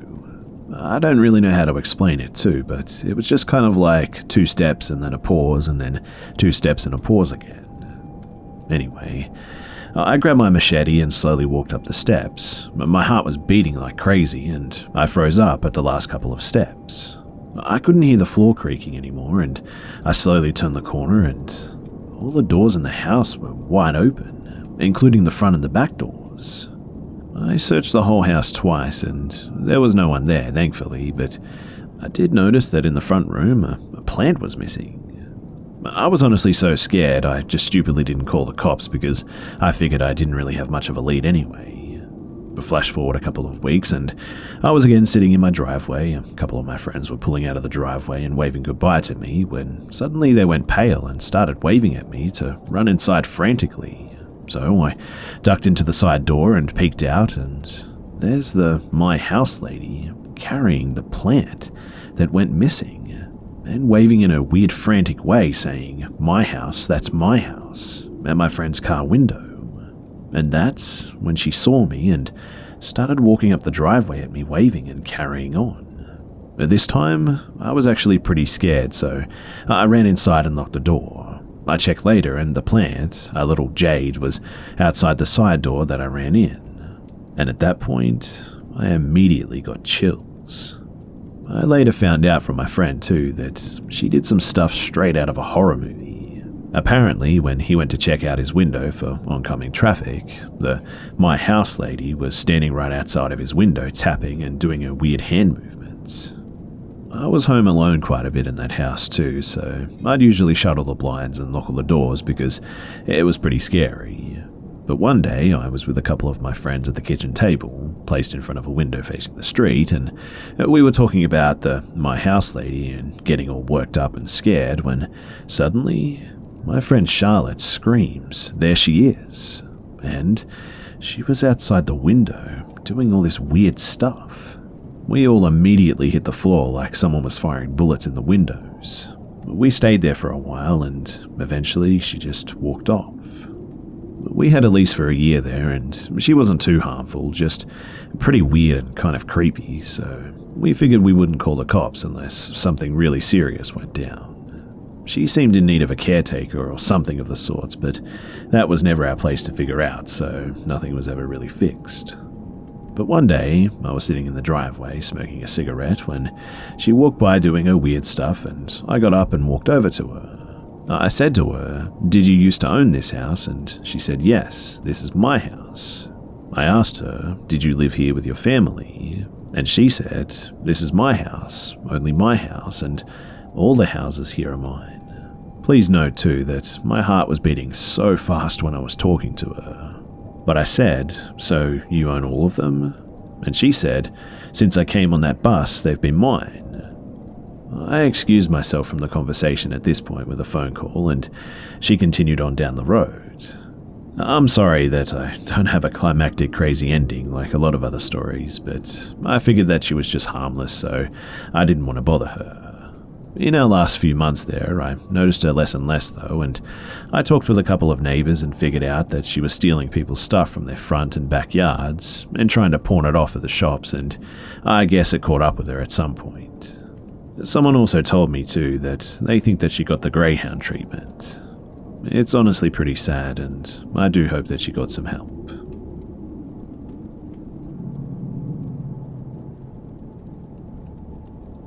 Connecticut is rich in history. It's filled to the brim with historical sites and home to some important events in history too. However, Connecticut is also rich in paranormal events. It's been noted to be one of, if not, the most haunted states in America. If you were to go on Google and search Connecticut hauntings, you'll find plenty of examples of famous hauntings that have happened in CT, as well as a couple of famous movies. However, we're going to focus on just one today, in Dudleytown. In northwest CT, there's a town called Cornwall. It's rich in farmland and good old country folk. It's gone through quite a few changes over the years, but one of the most notable, and not well known, is the small section of Cornwall known as Dudleytown. It rests in a secluded area, supposed to be an Indian tribal ground in between three hills, and the town has been abandoned since the late to early 1800s. Now, there's people out there far more versed on the town history than I am, but I know enough to share with you what makes this town so interesting and so creepy. So in the mid-1700s, the Dudley family moved onto a secluded plot of land after moving to America from Europe. The Dudley family had been known for being followed by a curse that had followed their family all around Europe. Moving to America was hopefully the beginning of a great fortune and a curseless life.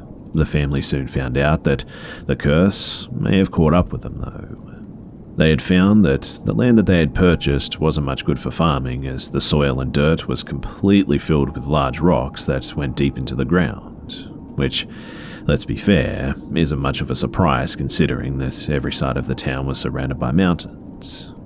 Because of the mountains, sunlight would vanish early into the day, so plants struggled to survive.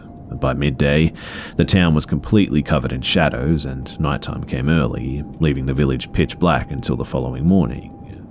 The Dudleys did make some money off their timber, however, surviving did not come easily as they had hoped. The Dudleys' curse had begun to rear its ugly face after a short while too. Citizens of the village started to experience bizarre happenings.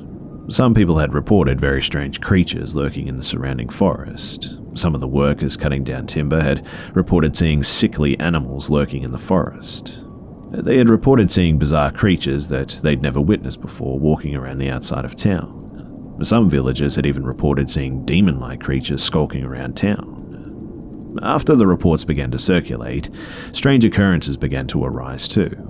Townsfolk had begun to die, often, some due to accidents while working, and some in ways that just couldn't quite be explained. People had also started reporting family members and friends acting just strange. Shortly after, reports of demonic possession began to circulate through town. After a while, people began to leave town and find shelter elsewhere. Eventually, the town was completely empty, the houses were torn down, any remaining useful lumber was cleared out, and all that remained was some old cellars and foundations of old homes. Dudleytown remained a sightseeing attraction for paranormal enthusiasts for years to come as well.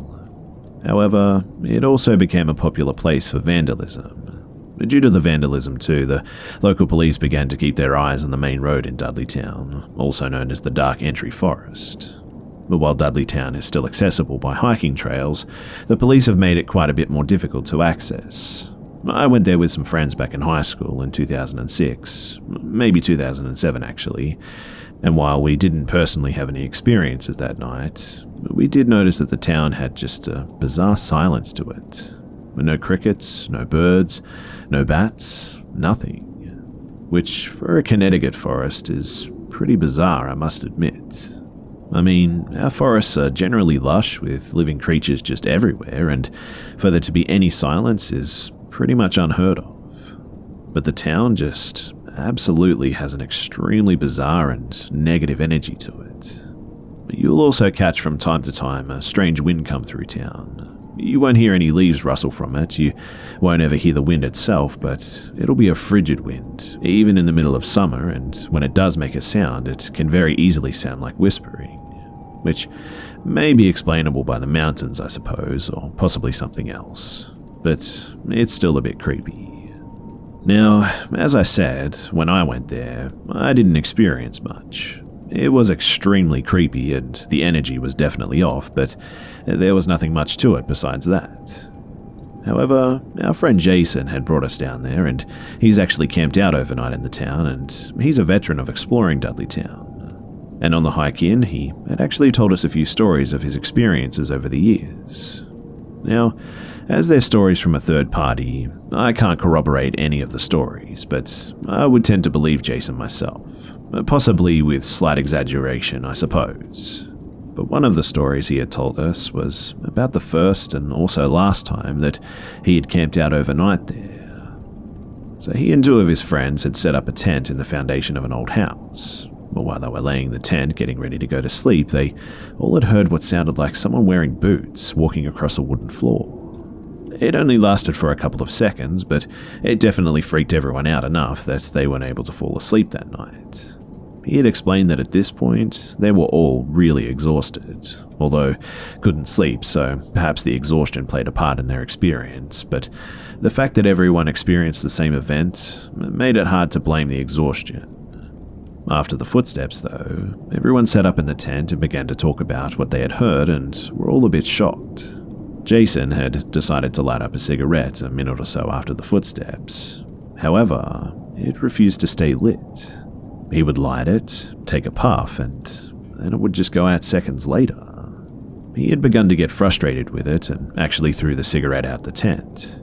He checked his watch and decided that maybe it was just a good idea to try and get some sleep again. But when he checked his watch, it was about 1:33 a.m. and they had to be up by 5 a.m. They needed to pack up and leave before sunrise in case any police came through to patrol. Everyone talked for a minute and tried to fall asleep again. They all laid down and tried to sleep, and everyone had tossed and turned, and none of them were able to stay comfortably, and they all had complained about just the sensation that their skin was crawling.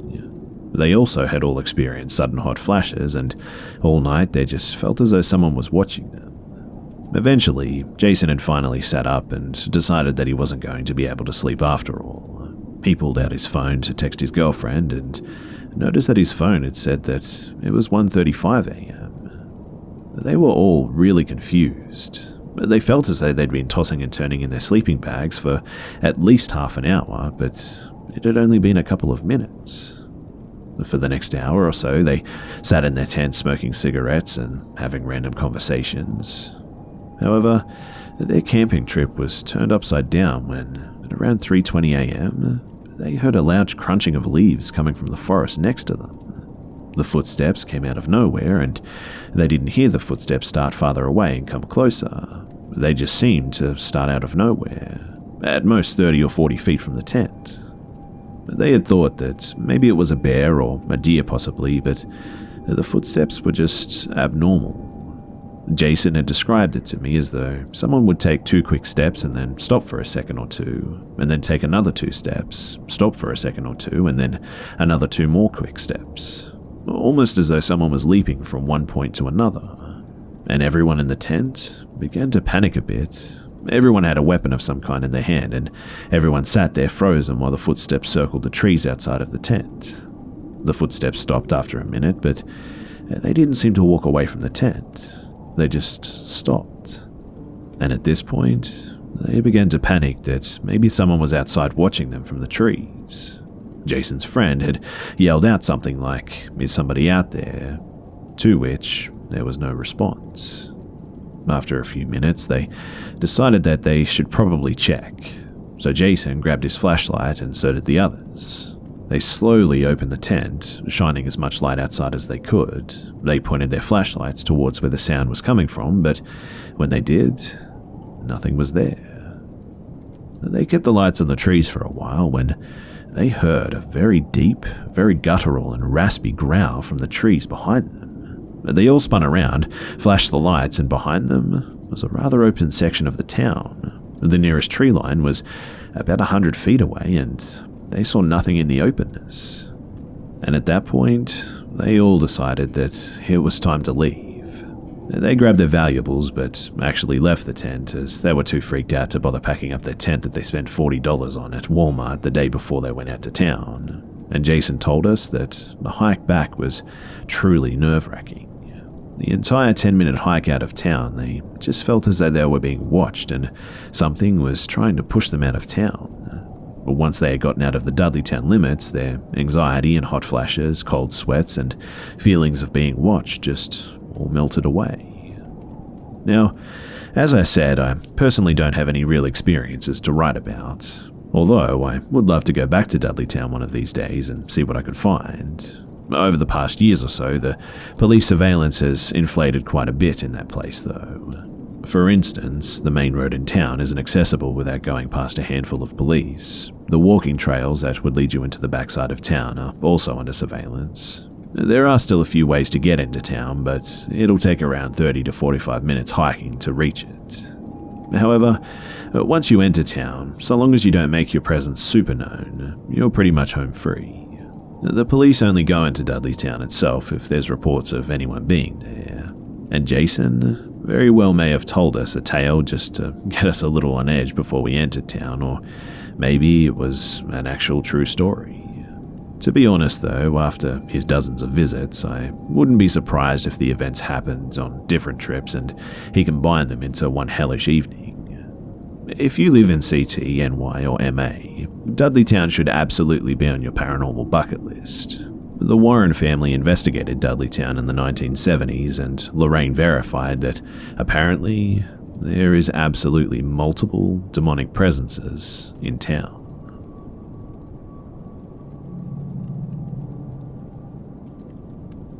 So this happened a while back, and I thought that I'd share this here. And it's a bit of a long one, so please bear with me. So me and my boyfriend at the time were living in this semi-spacious studio apartment that belonged to his dad. But we had just moved back from England and needed somewhere to stay while we looked for a new place. It was newly renovated and we had to be out of there pretty quickly because his dad wanted to start renting it out. There's no way that we were able to afford the full rent for this place, so we just gave him what we could spare, and I guess his dad wasn't all too hot on the idea of his son and girlfriend, 18 and 21 at the time, living there, being as young and stupid as we were together. It was on the 3rd floor, and he recently got a permit to build a roof deck outside. You can walk onto it through the kitchen, and it's kind of level with the neighbor's bedroom window. We were aware that it must have felt a little invasive, so we tried to be considerate about how late we went out on it and regarding the noise and stuff. The tension started to grow between us when we were outside on a Saturday night though, having a smoke, and we were just talking at a reasonable volume when suddenly we hear a harrowing, "Will you both please shut up and go back inside?" I looked at my boyfriend and I just burst out laughing. I looked around to see where it was coming from, and it was an old, sweaty hippo of a man peering out of his window, gasping for air as he looked at us as if he was about to kill us. My then boyfriend said, "Mate, you should just ask us normally to keep the noise down." To which he started spewing countless obscenities and barked at us to go back inside. We didn't want his dad to get any complaints about us, so in the end we just went back into the house. Several days later, we got a phone call from his dad saying that the neighbor had called him, saying that we were blasting loud music all weekend, screaming, and had loads of people over. He also said that he had to call the police. The thing is, though, was that even if he had called the police, we would have been none the wiser because we weren't even there. That Sunday morning, we were going out of town for a few days, so it just made no sense. Over the course of a few weeks though, every time we'd go out to water the plants on the deck or hang up some washing and stuff, he would use any excuse to just shout abuse at us. It was really traumatizing too. The pressure in your house is too high, your clothes are blocking my sunlight, and some mornings we would eat out on the deck and he would complain about the noise of our cutlery clanking on the plates. I mean, it was pretty ridiculous. He would even constantly tell us about how the roof deck shouldn't even be there, so we gave him a copy of the approved permit. But anyway, one afternoon we were kind of getting busy on the couch, nothing too R-rated, but enough to maybe think of getting curtains that weren't as see-through as ours were. So we're doing our thing, and out of nowhere, he looks up and out of the window and his face just drops. He gets up and walks towards the window and says, "What the hell?" I practically jump out of my skin and ask him what's wrong, but before he would even answer me, he leapt outside onto the deck and started banging on a neighbor's window. I asked him what just happened, and he said that he was filming us. I could see a red blinking light through his blinds.